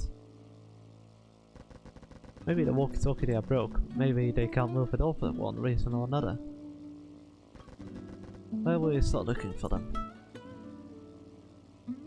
I have no idea. But I met you. But I met you too, so I know I can run into other people just as well. I'll wander until I meet someone and ask them if they've seen anyone else. And you'll do that on foot? I actually have a license, so I'll just borrow a car from somewhere. Hey, that sounds so much better than a bike. You'll get a roof and all. Should we get one too then? I've never driven a car. And I've already grown attached to this bike. That is quite true. What's funny?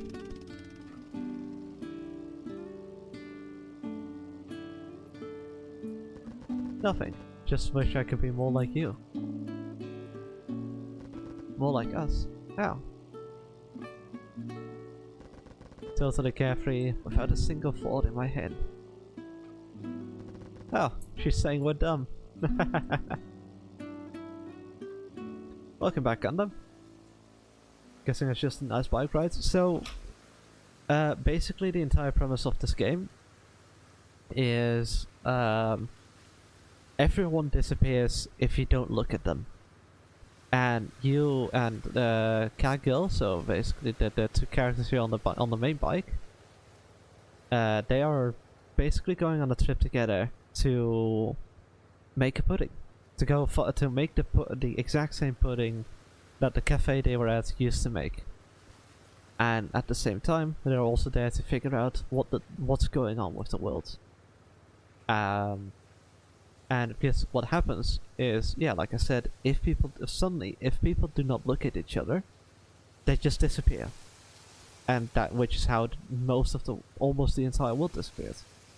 And so they're trying to figure out why it is that people disappear and what's happening to the world, and perhaps even fix it.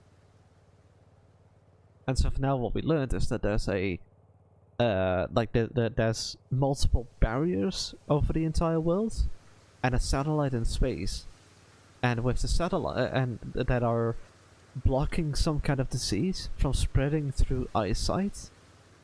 And so, but that somehow the satellite in space is what has caused the people to start disappearing, and that the people disappearing apparently isn't that they die, it is that they get transported to a different universe, basically. At least that's the gist of it. And so now they're trying to figure out a way to, to kind of just go and find a person, or find how to save the world. Also, all the while, also trying to find the ingredients to make a good pudding.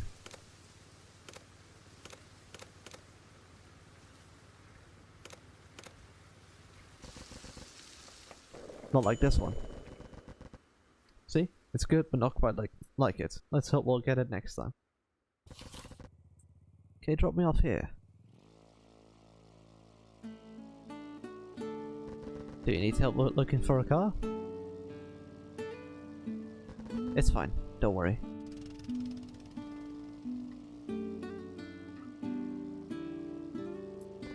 I bet there are a lot of cars around here with the keys still in. I bet there is, actually. Oh.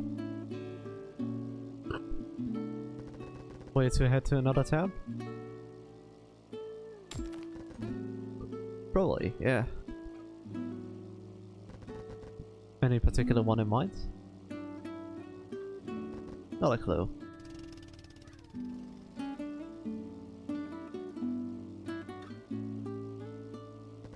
You're just like me then. We really are. I hope we'll meet again someday. I don't know if we'll be so lucky. We already ran into each other twice. What's another miracle? Also, I left a spare walkie-talkie in the lab. If you ever come back to the town, use it to contact me. But we don't know how to use it. Oh, it's easy.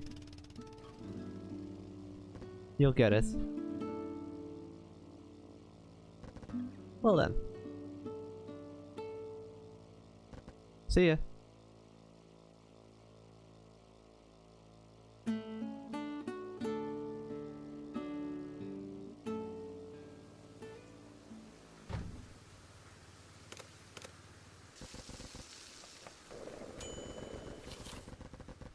I got off the bike and walked into the town. First, she was going to find a usable car, then she'd use it to look for a childhood friend and the other researchers. Couldn't we have just all kept traveling together? I don't think that would have worked. We have different goals. We probably would have split up later on anyway. I guess you're right. After thinking for a second, Nikami gave Sumimi a confused look.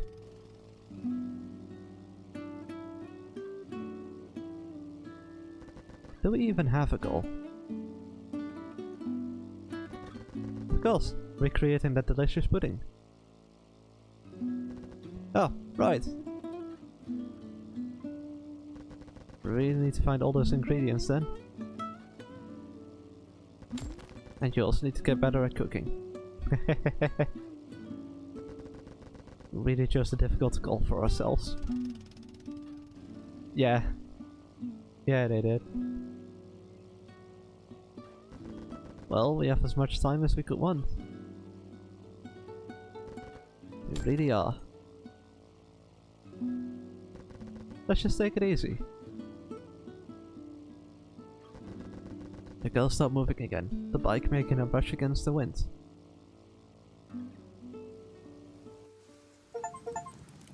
Oh! Reached the main episode 2. Reached character episode Marinade 2. I got an onion.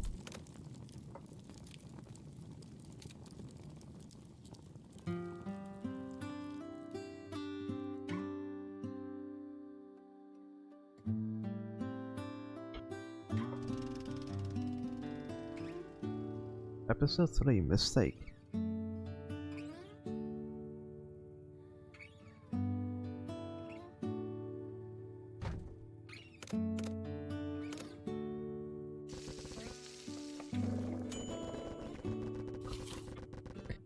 So maybe I want to have to put in one more time. Nikami had asked her what she wanted to do now that the world had changed. Oh! That's all Sumimi could come up with. Then she and him come out through this door, the only door. At the time they were in the middle of an empty, silent city. Nothing moved, except for time. Sumimi's wish was what set them in motion. They took the bike and started their journey. I should try that out too when it could.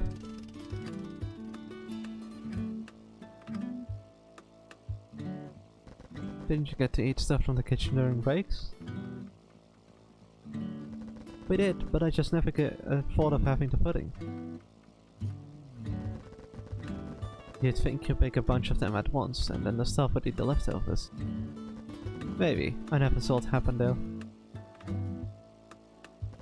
Usually my shift ended way before closing.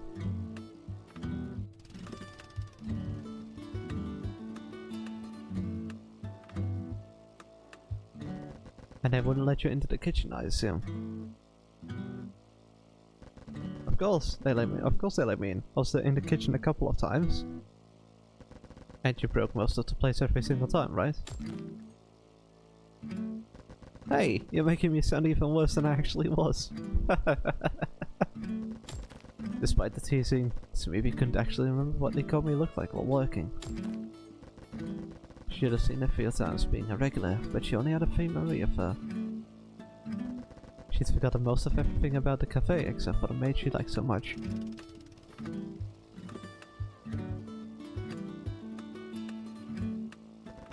Even that pudding, how much did she actually remember correctly? How much had she already forgotten? It could be that her memories are too vague to even properly compare it to any other pudding. But despite that, the two kept traveling so that she could have another taste of it. After all, they didn't have anything better to do.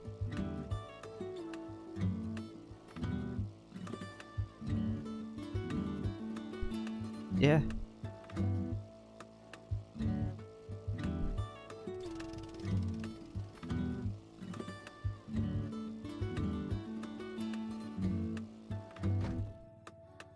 This is the country road, okay.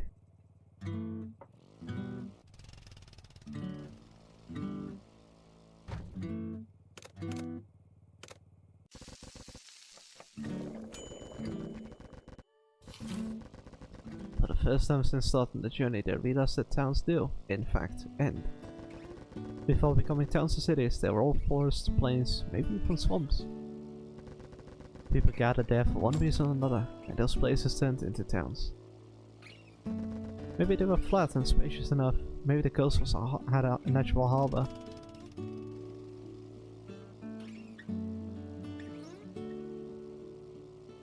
But once the reason stopped existing, the town slowly stopped existing as well. People would leave, only leaving behind the roads to the next town over.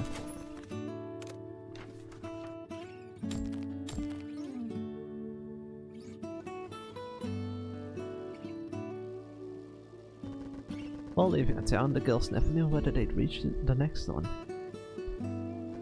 They never knew where this journey would take them. They never even knew where they wanted to go or where their journey would end.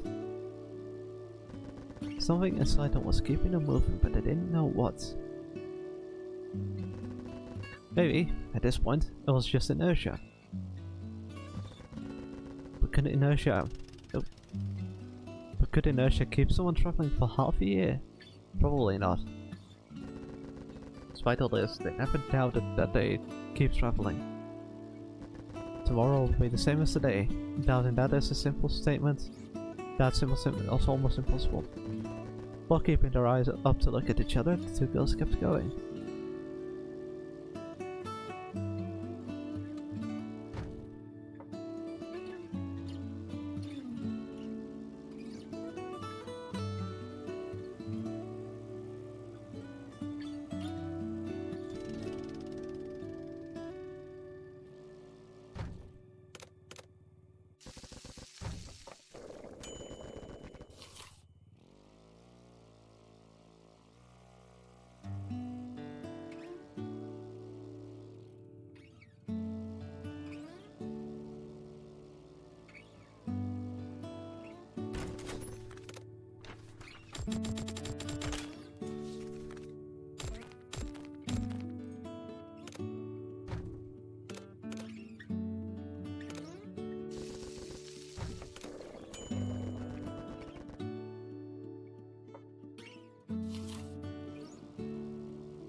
Yay, got some extra rice.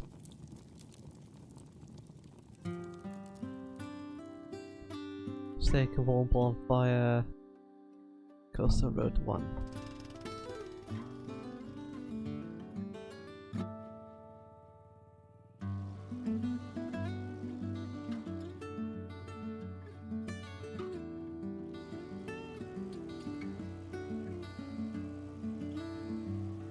I gotta examine a bonfire. Okay. Hey.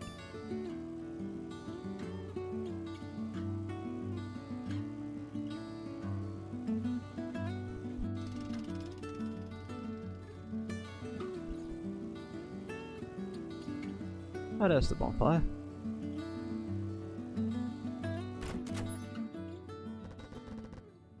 Somebody was here until just now. Or they could have made this weeks ago. No, it's still warm. Oh, you're right. It still smells like smoke. Every once in a while they would find fresh traces of other people. The lukewarm remains of a bonfire or a car with its engine still running. Maybe those traces belong to what they called ghosts, people who didn't disappear despite being alone.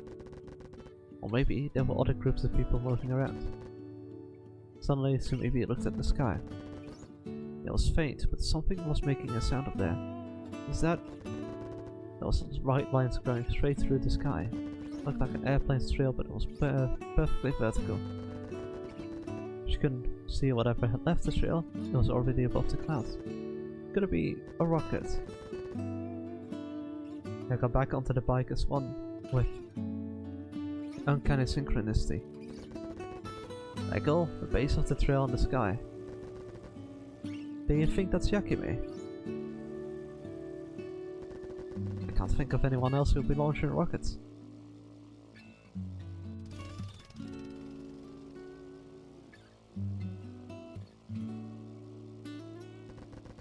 Then again, it's pretty far away from where she lived. Right, I think we've been moving away from there. Maybe it's not even a rocket. What else could it be? A missile? That's the same thing. With the focus still on the trail, they kept riding towards it.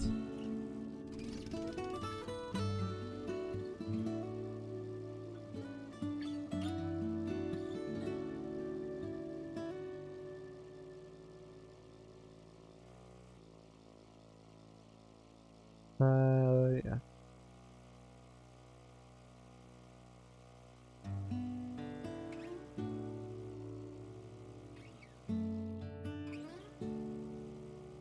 What could be here? No, nothing of interest, okay.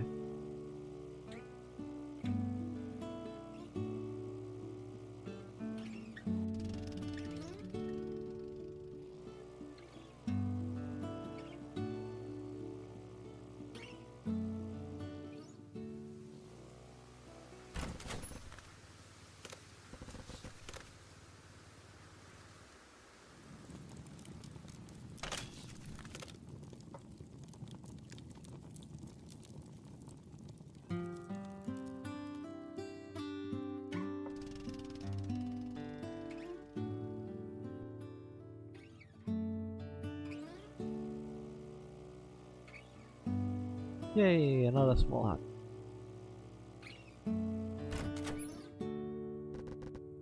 Is this the place? Probably, I guess.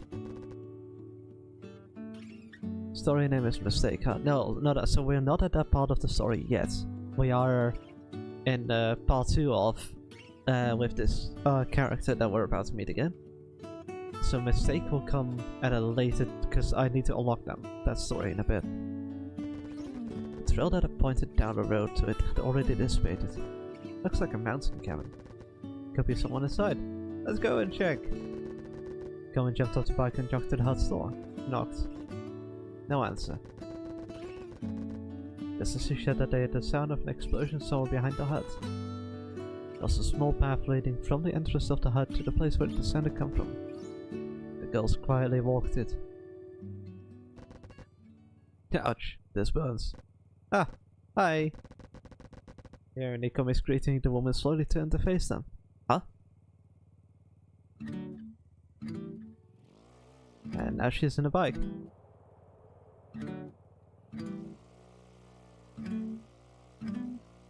Yeah, there's also other one.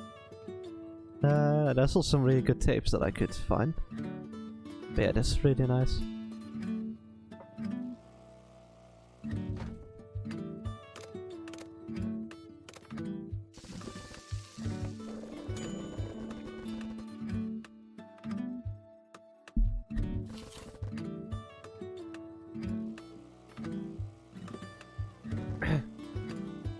Don't mention it. I'm still surprised he came all the way though. It's because we saw the rockets. The rocket smoke. And you climbed the mountain just because of that. Guess we did. That seemed like it, no matter which check you choose, it'll seem amazing. Yeah! Let's do... our problems. Oh, I can't listen to tapes. Never mind then. Really have a lot of time on your hands. Guess we do. So you're still building those rockets, huh?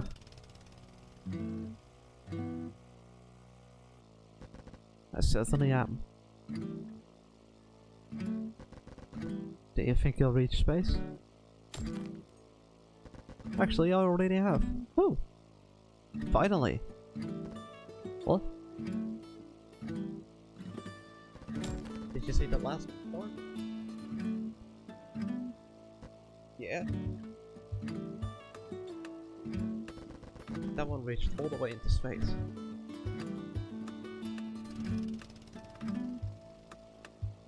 Whoa. Whoa. How do you even know it did? It's not that precise, but I can measure its altitude. That data back to there. Did you just say nothing of software and the like? Yeah, that's why I hated every second of it. The old rockets couldn't do that, right?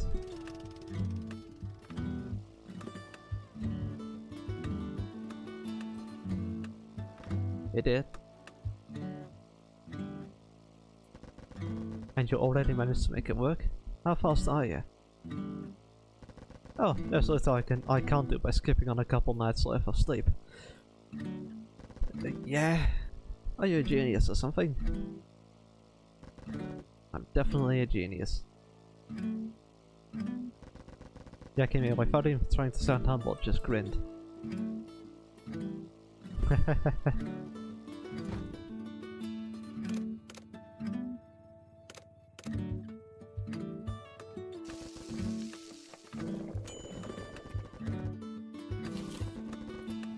Why were you staying on that mountain anyway?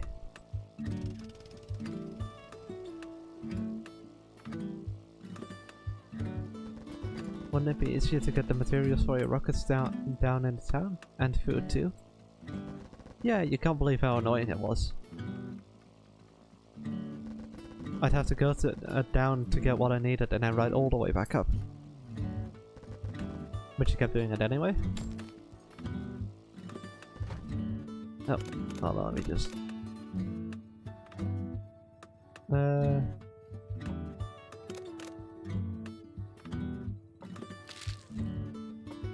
we go.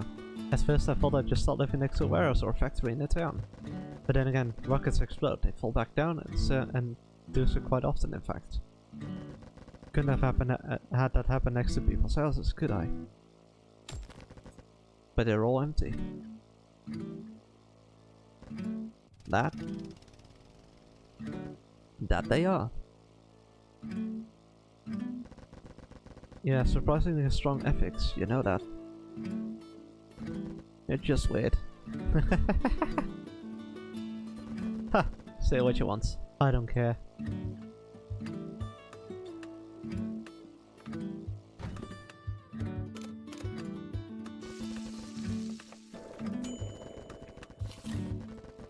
If you're not having fun building rockets, why don't you stop? Didn't I tell you that I want to bring down that satellite? You did, but why? To remove that force field. You want to remove it? What? Of course. We'd be much better off without it. Maybe the people of the spirit will ever even come back. But why go through so much effort? I'd do it because Yakime stopped halfway through his sentence. Well, I want to bring peace back to the world. Anyone hearing that would have immediately realized that she was lying.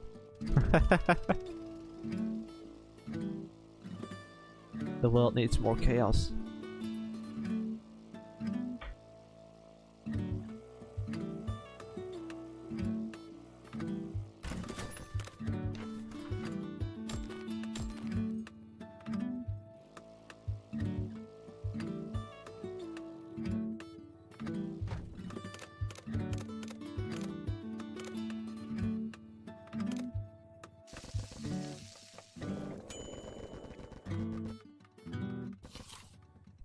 Look, if you don't want to talk about it, we're fine with that. It's not that I don't want to talk about it.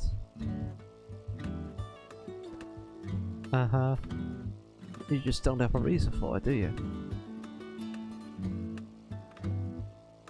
I mean, I could just talk about it. Da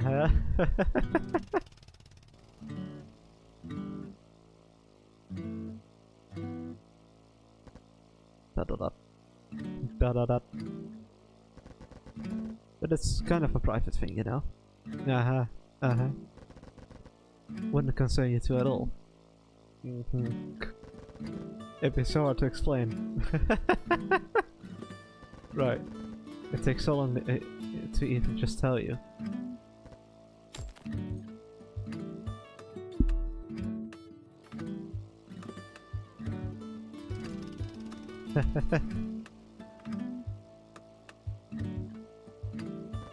We don't really have anywhere else to be.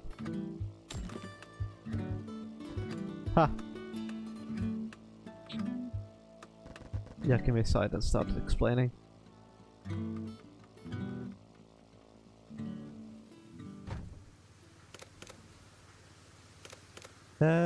Yeah, let's actually go spend the night at the thing first. No, wait. That's the wrong button, but sure. No, I can't stay the night here.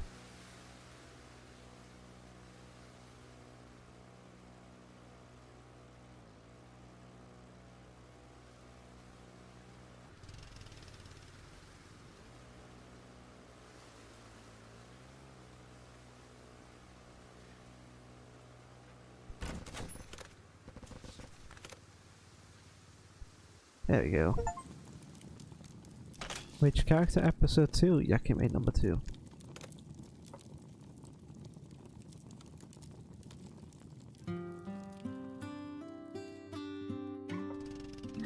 Yes, you see, main episode 3 was mistaken. Main episode 2 was road.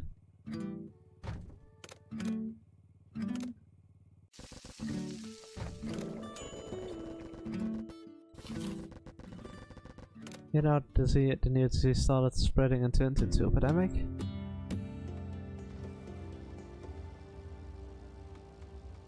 Yup. The reason all of that happened was my sister. Huh? Your sister? What? But scientists didn't even know where the disease came from, right?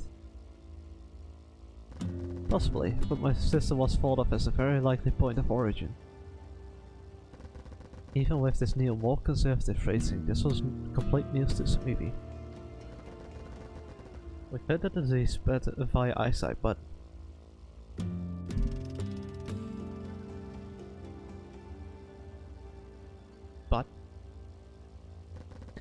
for it to spread, it must have started somewhere, right? So you're saying that the disease was born inside your sister? You could say that. After all, even though we've never noticed it, eyesight energy has always existed. Research reveals that all creatures who were complex enough to emit eyesight energy, fish, reptiles, dogs, cats, they all emitted and received that energy just as humans did. Scientists realized that it was a trait evolved a long time ago by a shared ancestor. People exchange eyesight energy all the time, so it's not particularly dangerous in itself. Humans could actually transfer information to each other via eyesight energy waves. But information could be dangerous enough, in fact, to make people ill, and so the disease was born. It wasn't a virus or bacteria or anything like that. The disease didn't even have a physical form.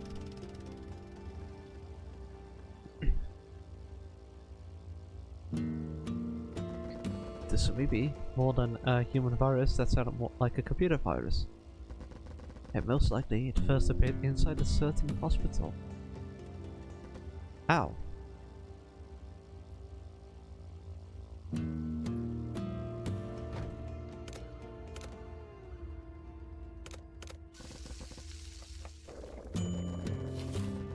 Back when she was a child, my sister suddenly lost consciousness one day. No matter what we did, she wouldn't wake up. The doctors could pinpoint what disease or condition had caused it. Her brain and body were still functioning, but she wouldn't wake up.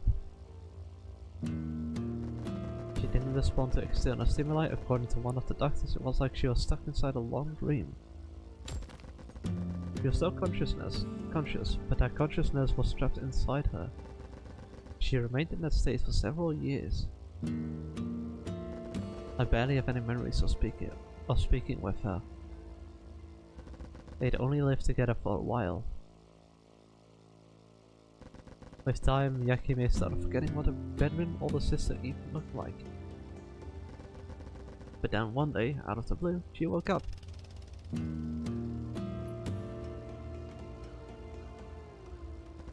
I'd moved away for work, so I couldn't visit her immediately. In the end, I didn't manage to see her at all.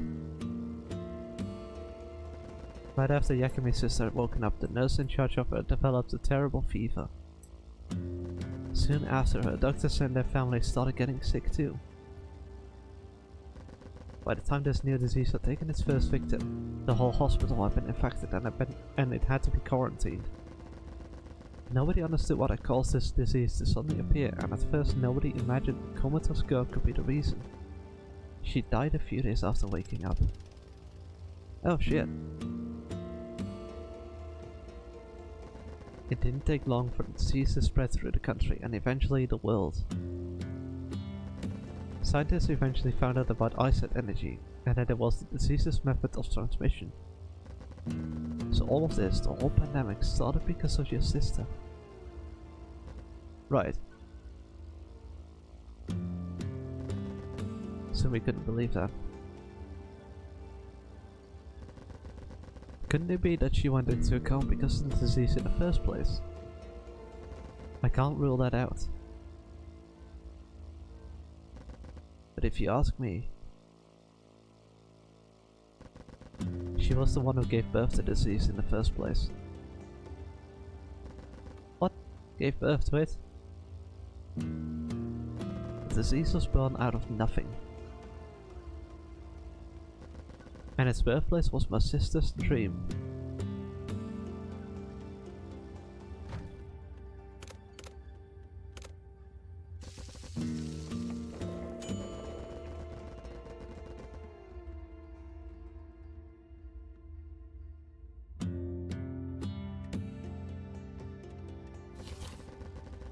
people exchange gazes, they're also exchanging information.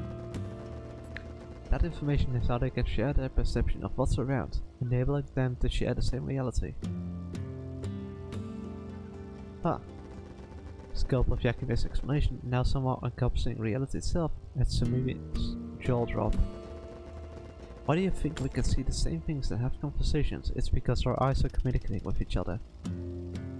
With each other's. That's fucking weird, but okay. Neither Sumimi nor Nikome had ever heard anything of the sort. They were left in utter confusion. What's that even mean? Okay, I'll try to make it simpler, even if it's less precise. Exactly what I needed.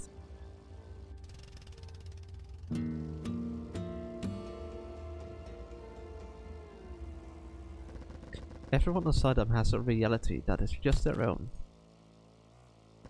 It's like a dream, and they're the only one who can see that dream world. Uh-huh. But through eyesight energy, they share the dream world, their reality, with other people, so that multiple people can share and live in a single reality. Like if two people met inside the same dream. More or less, yeah.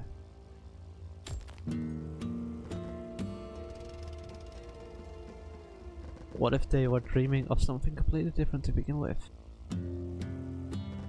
Then their realities would get distorted so that they can fit together without clashing.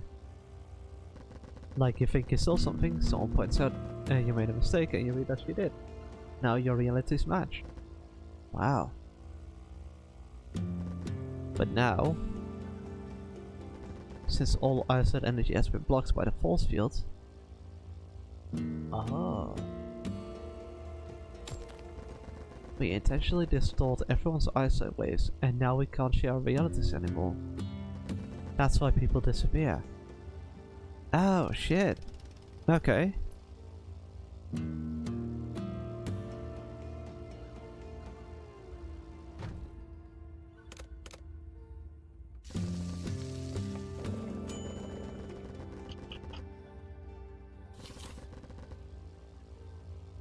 People share realities by exchanging gazes. A person could share their reality with another who, in turn, would share it with someone else. That resulted in a single reality that ultimately everyone lived in. Closing your eyes or looking away wasn't enough to leave that shared reality. Eyesight energy, being an electromagnetic wave, could even cross walls.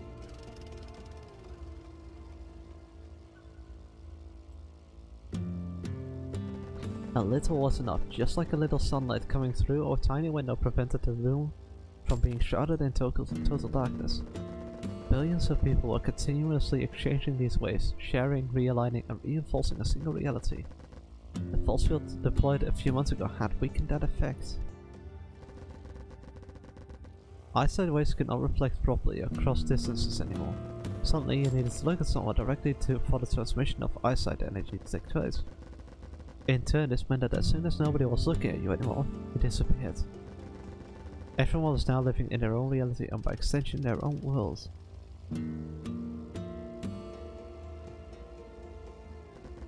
As long as they're awake, people are exchanging eyesight waves and realigning their realities with each other.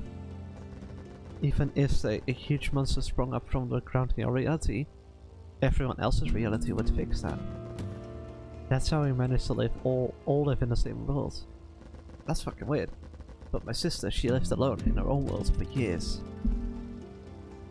She didn't exchange gazes with anyone.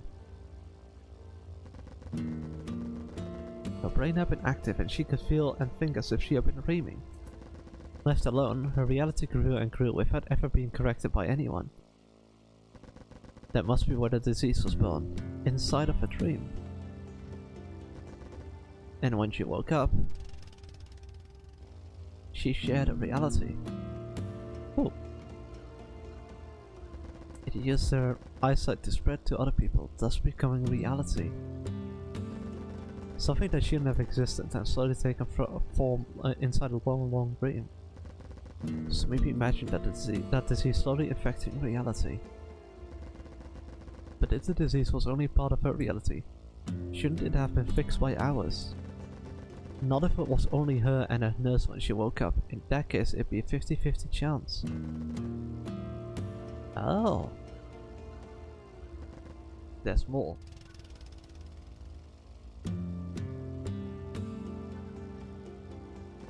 This is nothing more than speculation on my part, but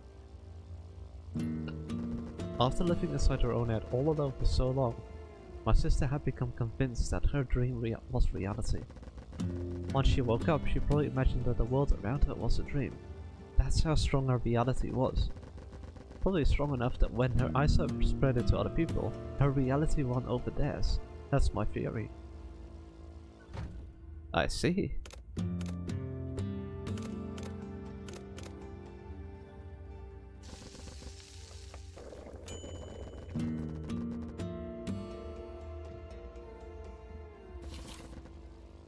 Is this whole thing real?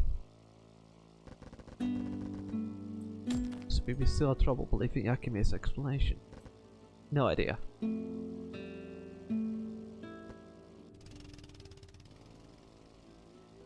I could be delusional for all I know. In particular, I have no proof of my sister being the origin of the disease. And as for the science behind the eyesight energy and shared realities, I just heard all of it secondhand in the hospital before everyone disappeared, that is. If the disease had really been first recorded in that hospital, they probably had access to all the newest information regarding it. I don't know whether any of this is true, and I have no way to check either. So maybe false for a while. She wondered whether when realities were fixed in order to realign, people could notice that consciously. But the concept of reality itself was so fake that she couldn't imagine it having rules, let alone multiple realities existing. To be honest, there's no point in thinking about it too hard. Whatever the cause, the world is in shambles already. Yakime's tone didn't carry the slightest hint of doubt.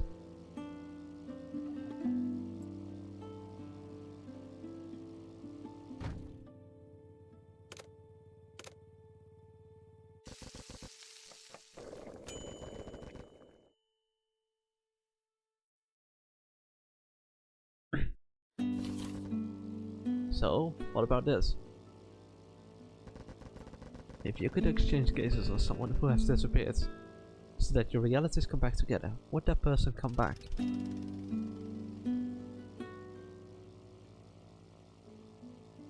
Well, in theory, yes. But how can you lock eyes with someone who has disappeared? You can't even see them. Since reality is just shared through eyesight to begin with. 4, 3, 2. There we go.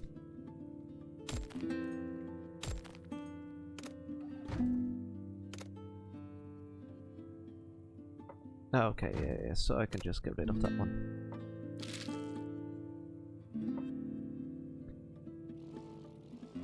I shared through eyesight to begin with. It would make sense for eyesight energy to be able to travel through realities. Not that I know for sure. That came over with something that she hadn't mentioned yet. I also only heard it second hand, but sometimes two realities have too many differences, too many contradictions. In that case, they can't cross each other even if people exchange eyesight energy. Ah. Because that reality realignment thing you mentioned wouldn't work, is that it? Probably, yeah. So maybe we found ourselves staring at the clouds up above. Let's assume that's true. Right now, people are all seeing different realities. And let's also say that those realities have already become too different from each other. Then even if you manage to disable the false fields, those realities would clash. Wouldn't be able to merge, right? That's right. I've been trying so hard to destroy that satellite. But maybe those attempts, even if they succeed, will prove useless. Yakime followed Sumidi's gaze and looked up past the clouds.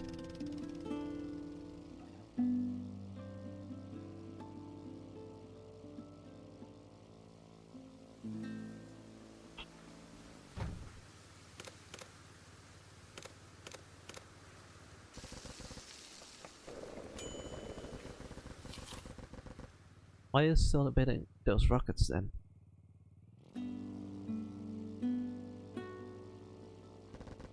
He called me out before Yakime could change the topic. Yakime looked surprised for a second, but her face then went back to its usual collected expression. Good question. Why do I?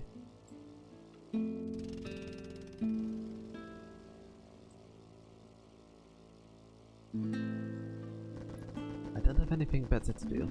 Also, I've been dreaming of launching a rocket into space ever since I was a child. The one we were building at my factory was supposed to launch the year after the next. You actually build rockets for a living? I did, much bigger ones than these little toys I'm building now. Whoa, that's so cool! That is actually really cool. We've worked to some parts of the Force-Guild satellite. Makes me want to build a rocket, give me two, yeah. Huh.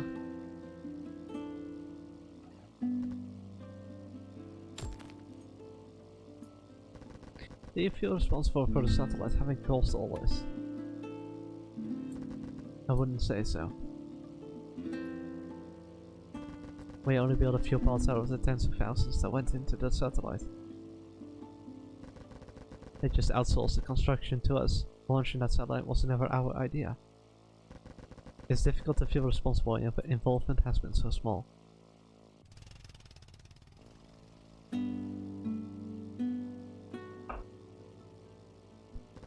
Oh.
I feel something different from responsibility for all this. It's not easy to put into words. You know, ultimately this was all caused by my sister. That still weighs down on me. Just to compel stuff. But you don't even know for sure that it was your sister's fault. That's true, and I have no way to prove that theory either right or wrong anymore. Even if it was her. It's not like she did it on purpose though. Of course, I never asked her this, but I doubt she wanted to destroy the world. Nah, that'd be funny. I only knew her before she went into the coma, but she was a kind girl. But then... I know. I don't know if she was skulls, and even if she was, she definitely wasn't on purpose. And first and foremost, I shouldn't feel responsible for what my sister did in the first place. I know all of this. But knowing it is one thing, shrugging it all off is another. You know what? Maybe I wouldn't want to downplay my sister's role in all of this, even if I could. This empty world reminds me of her. I can't ignore the only thing she left behind.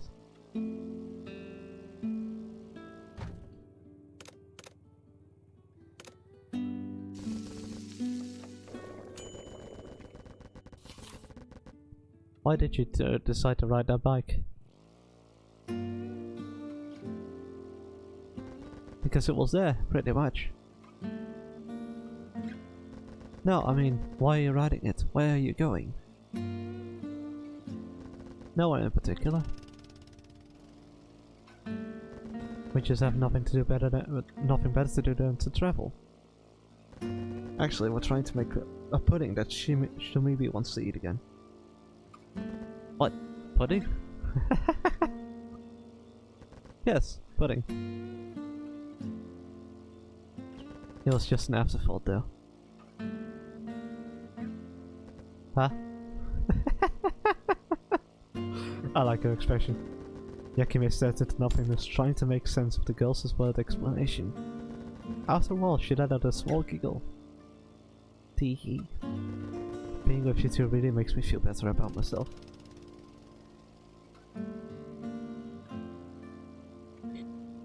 Really? Thank you. That's sweet. That wasn't a compliment at all. Bingo. Not at all. Yeah, bitch. Yakime continued to laugh for a while.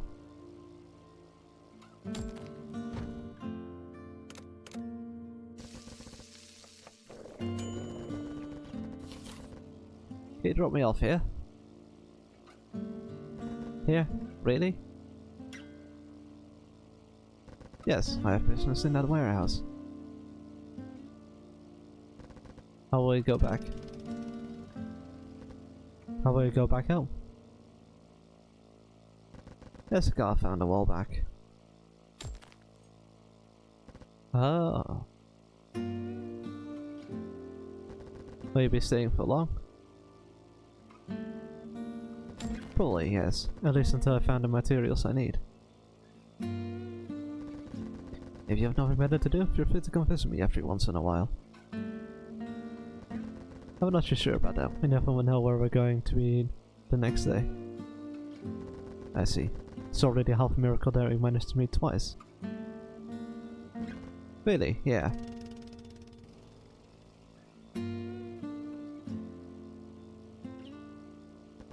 The bike kept running through this town, unfamiliar to the two girls. Yakime hadn't said goodbye, see you again, or anything of the sort.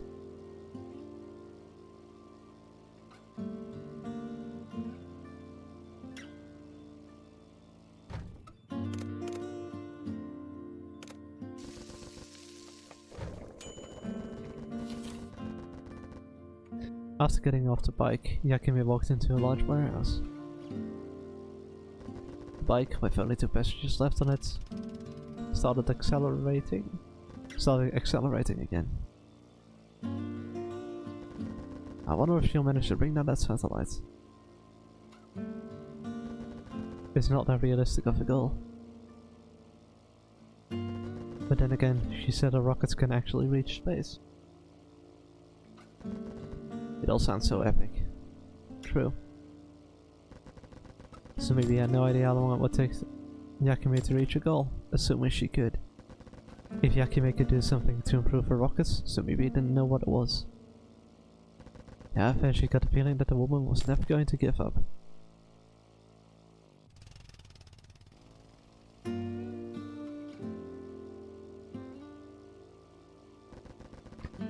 She's just like us without pudding, huh? Maybe. As long as she had a goal, the specifics didn't matter at all. Anything would do. Any goal was enough to keep you moving and keep you sane. I think our journey's goal is a bit more realistic though. Yeah, that's true. I'm not so sure. Oh. Never mind then.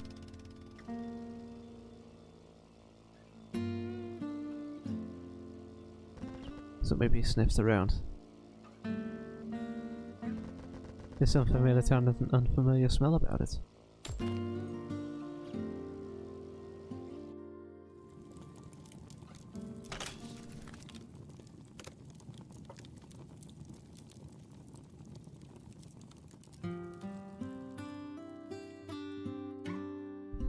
Okay, so now we go to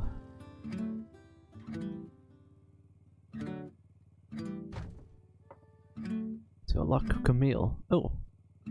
Okay, so now we're going with the next chapter.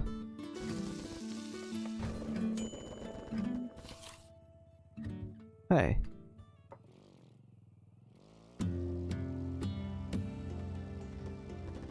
Wasn't there someone at the bus stop? Huh?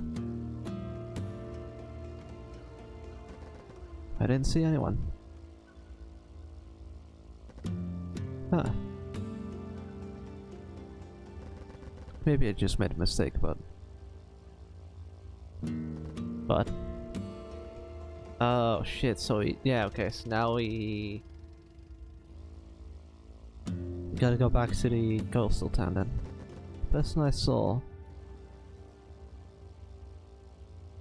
kinda looked like you know me. Oh. You definitely made a mistake. Did I though?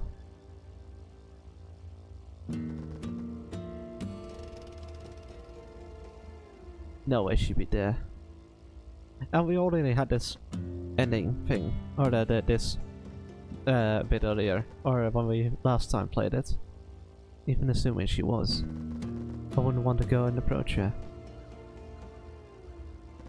What? You don't want to see her? What's the point of that? Huh?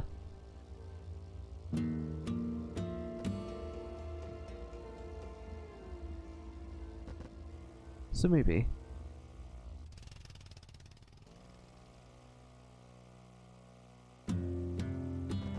You're sure you don't want to go back? I could check the bus stop again. No need to, really. But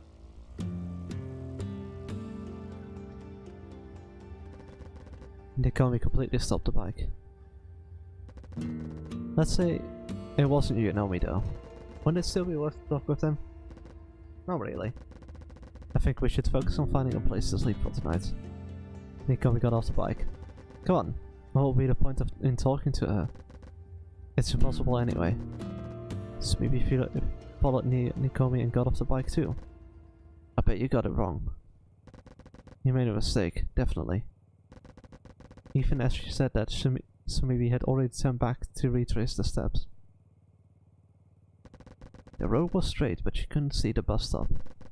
Confused, Sumibi looked back at the bike once again. The bike was where they'd left it. But Nakomi was gone. Nakomi? She called for her, but there was no reply.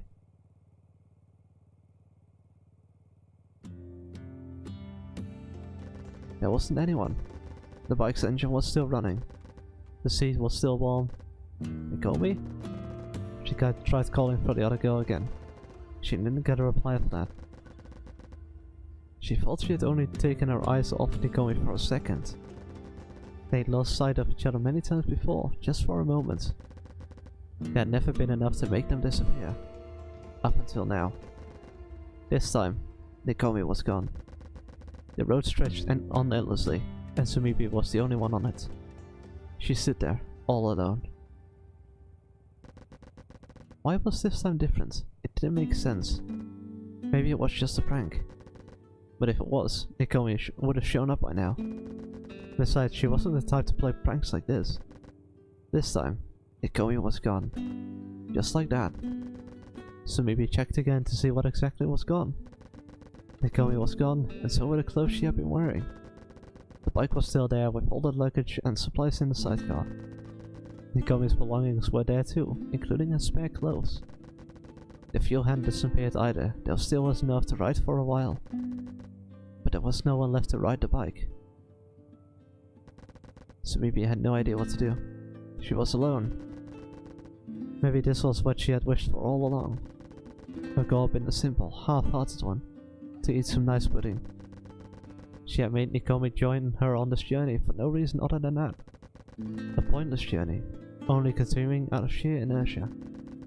Might as well end it here. She'd been thinking that for quite some time now. In a way, she could accept the situation. She had to.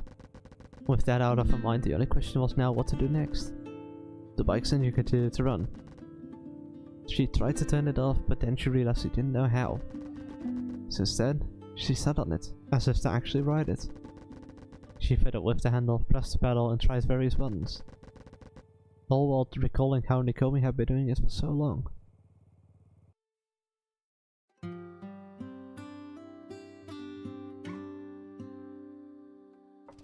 Oh.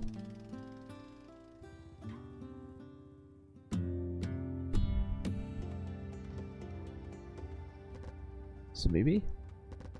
There was no one around. Wondering if Sumibi might be hiding, Nakomi circled the bike.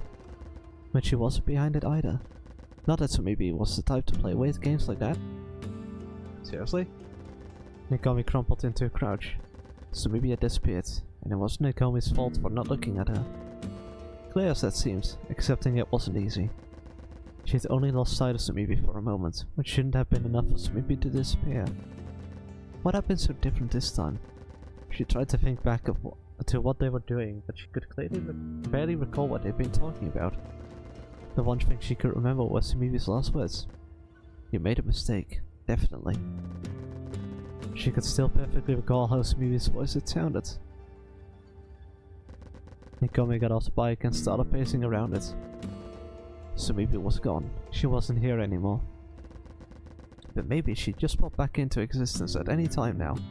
Nakomi couldn't shake that thought off. She knew it was nothing more than wishful thinking, but she couldn't move from there. If she left that place, that would have definitely made it impossible to ever see Sumibi again. She sat in the spot that Nakomi had been sitting in until moments ago. The view from there, Sumibi's usually view, felt strange and unfamiliar. She could picture her own back obscuring most of the view. She tried to imagine how Sumibi had always felt her riding behind her. And if she was still alive somewhere, how would she be feeling right now? Maybe being finally alone was liberating for her. That was likely. Nakomi realized she'd skipped over an important question. How was she, Nakomi, feeling right now? She slid forward into the bike seat and drove off.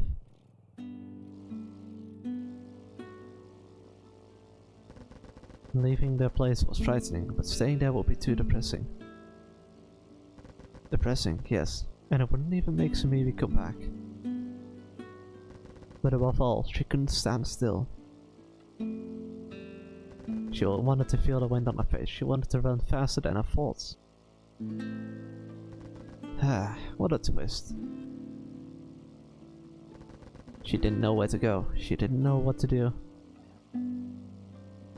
No matter how hard she tried, she couldn't come up with anything. In hindsight, there was nothing new for her.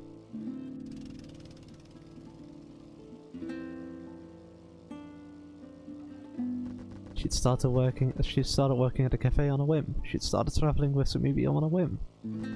She'd never done anything out of a burning desire. To her, this was her individuality. Teachers at school would always say how important individuality was.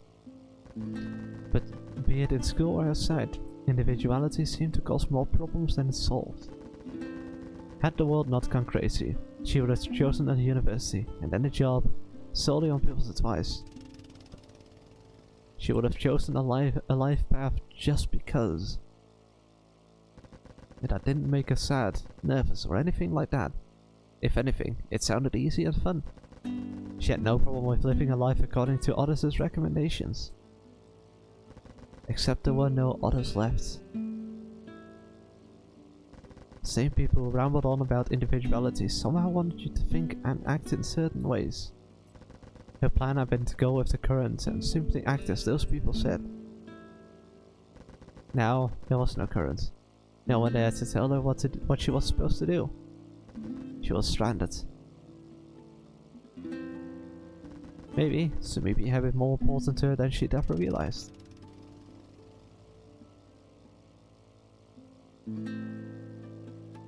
Sumibi had been there to suggest things to do.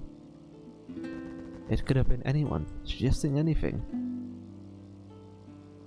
So maybe I wanted to eat some pudding, and that was enough. Objective established, pudding it is. She couldn't have been more different from Nakomi. So maybe lived by her own rules, doing what she wanted and avoiding what she didn't. With her, Nakomi could live like she'd always lived.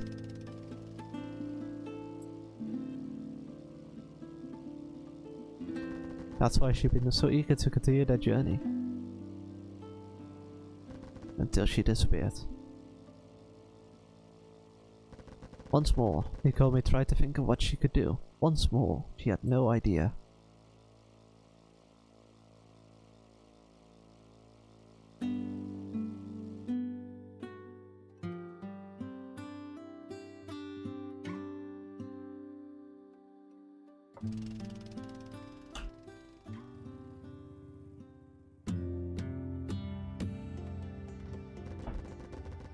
After a few hours of trial and error, Sumimi finally got the bike moving. The sun had already set, so she found a house nearby to stay the night. She hadn't slept by herself in months. It had become hard to relax without someone's hand in hers. Only by gripping the blankets tightly between her fingers did she finally fall asleep. Waking up alone didn't surprise them as much as it should have. Before the disappearances, she lived alone. She was used to lonely mornings. This only felt like returning to that life. A life without other people, a life without cares. Come to think of it, life had always been like that to her. Past few months were the strange part.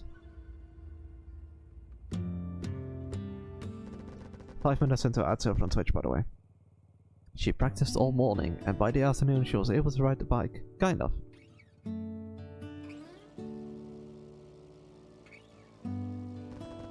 As she rode, the wind hit her face directly, and felt Nakomi's back to shield it. She had to admit that it felt good. She finally understood what Nakomi had meant. Now, it was time to think of what to do next. She would go somewhere, by herself. The where didn't really matter, just riding and moving around was fun enough. Eventually she'd get bored of that, but she would cross that bridge when she came to it.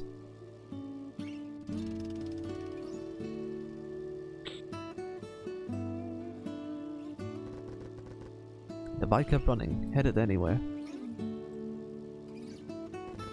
Sumimi started recalling the things she had never really remembered before. Her life before disaster came back to her in vivid detail. The workplace she never loved nor hated, the cafe she slowly became a regular at. Actually, those two places were enough to describe most of her daily life. And then her, you know me. What was she doing right now?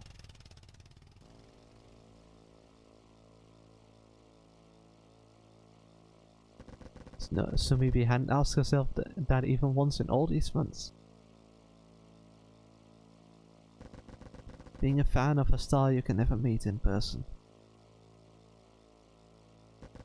What do you think of that?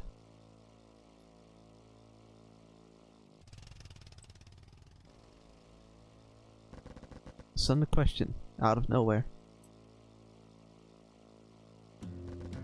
What do you mean? It's that just, you know, I was the opposite. You could come see me by be a mate whenever you wanted. Would you have lost interest if I were like those stars, far away, unreachable? I don't think so. I don't think that would have mattered.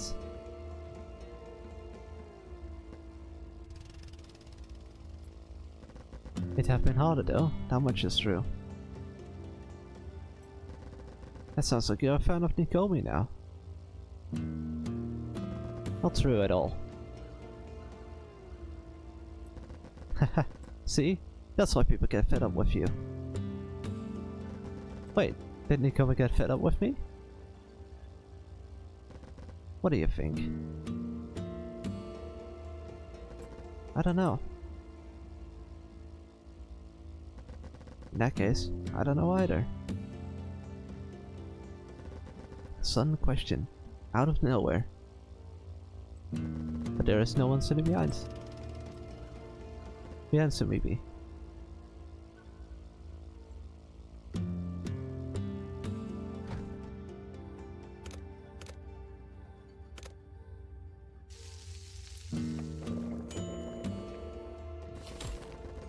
So maybe knows that the voice is entirely inside her head.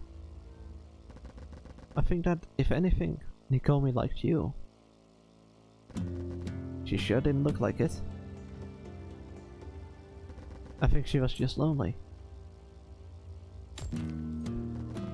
I just happened to be there with her, but anyone else would have done. It could be. She answered, but she was the one asking the questions to begin with.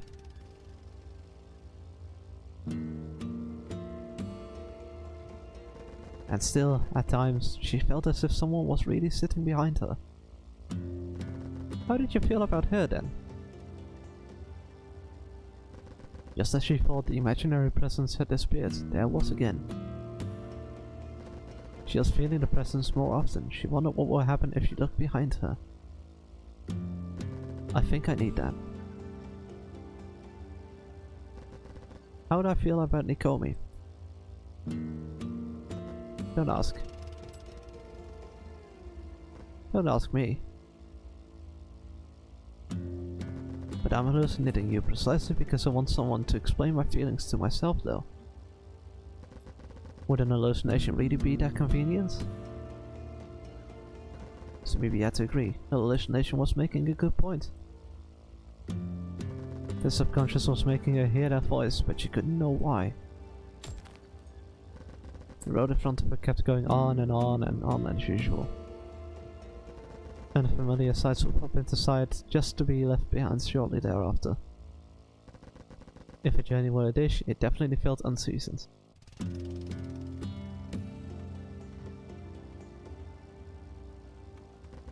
There was something unreal about the world with no one but herself. She was free, yes, but too free. This wasn't the end of the journey she'd been wishing for. The sky above her was unrelentingly clear.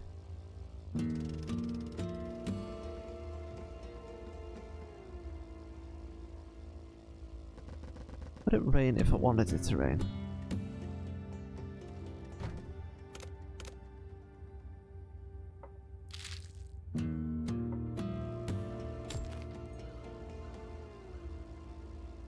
It could be. She could still hear the voice.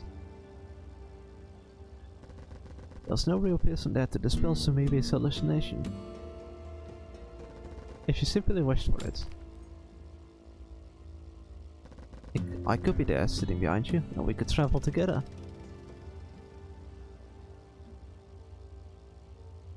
But you're not the real you. Does that make a difference? It did. It definitely did. But Sumimi couldn't tell what the difference was. After all, she was the one who had come up with that hallucination. The phantom you know me she wanted and needed. Her wants and needs. At least those were real.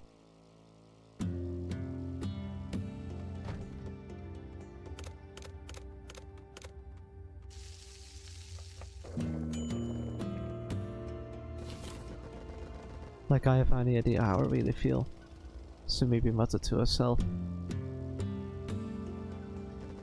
Once, a boyfriend asked her what she liked about him. She didn't know what to say. She did like him, she was sure about that part. But she couldn't explain the hows and whys of it. She felt that the reasons people gave for their feelings were meaningless and HSC explanations. Even then, you should at least be able to tell whether you like Nikomi, right? Well,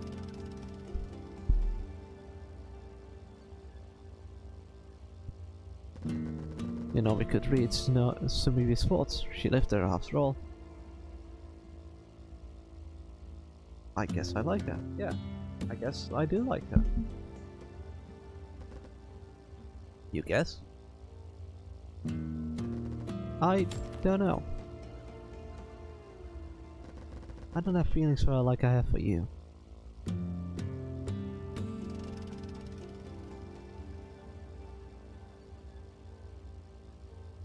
And I don't even feel like I'd love to be her friend. But at the same time, I don't hate her. Not at all. If there was a word to describe those feelings, so maybe didn't know it. Feelings felt just as blurry and unreal as the empty worlds she now lived in. Well, if feelings are hazy like that, that's normal.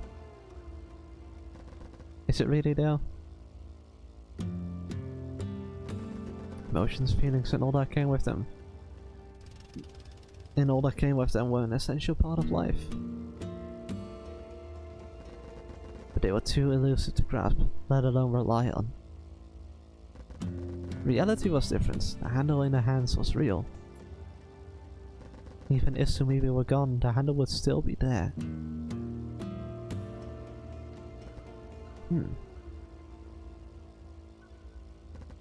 But the time we spent traveling together,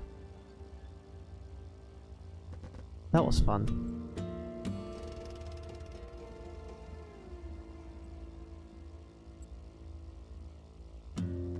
She couldn't explain why.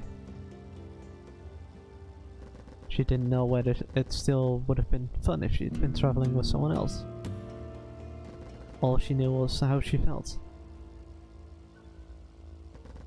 If it had been fun, being with Nokomi had been fun. That much was a fact.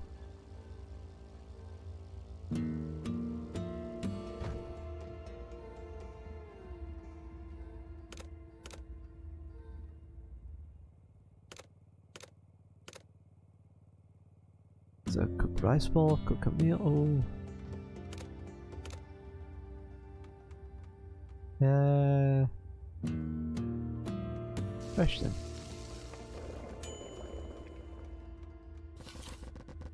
Some of you wondered why she'd started hallucinating all of a sudden. Maybe it was loneliness's fault. Up until now, she had Nokomi to chat with. She couldn't believe she was that starved for human interaction.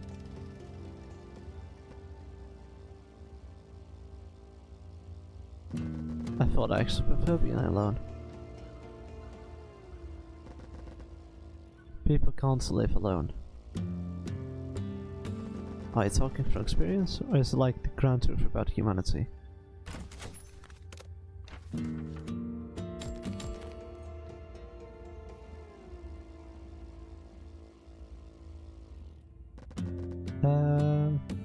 I'd say it's the latter.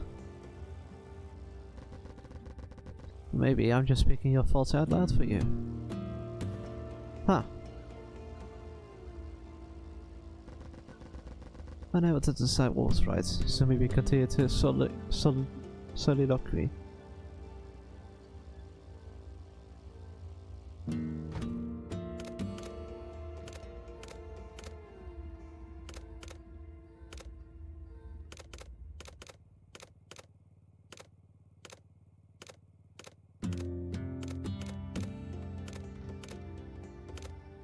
Rolled omelets.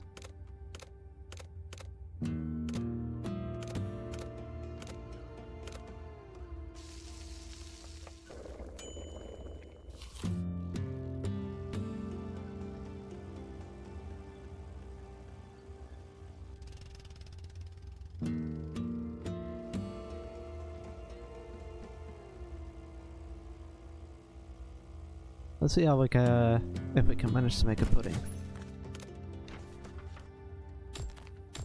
We can.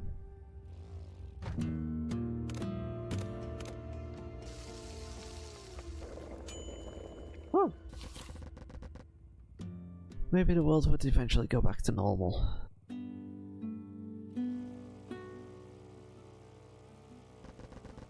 But that seemed extremely unlikely. It was probably destined to stay like this, empty, except for Sumibi. It was possible that the people who had disappeared had simply been moved somewhere else.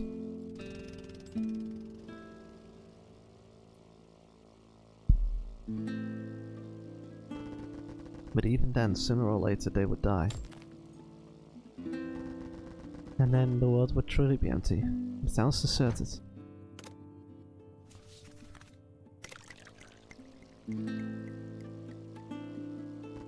So maybe yourself would eventually die. All she could do was make the best of the situation. You know me, will you stay with me until I die? But of course. I'm just a figment of your imagination to begin with.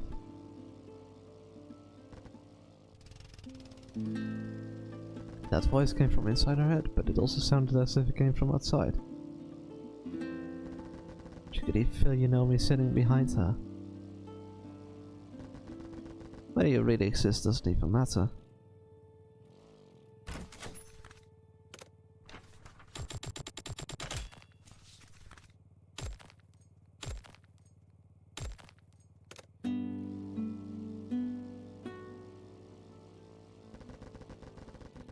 Everyone in the world can hear you speak, everyone being just me.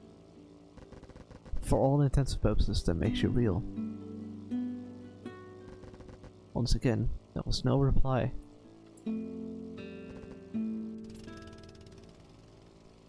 She kept riding on, looking forward.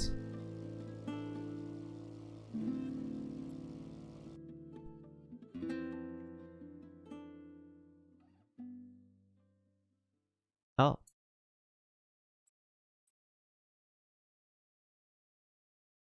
Wait, what? Oh. I guess this was one of the few endings as well. Or maybe a second ending. I'm gonna... Just to be sure, let me check if I can continue on. Because I'm actually curious. Yeah, so I can continue on. Okay. I will do that... What day is Monday today? Yeah, I'll do that tomorrow. For now, however, thank you all for watching. I hope that you enjoyed. And I will see you all tomorrow with some more Girls Made Pudding. Bye bye.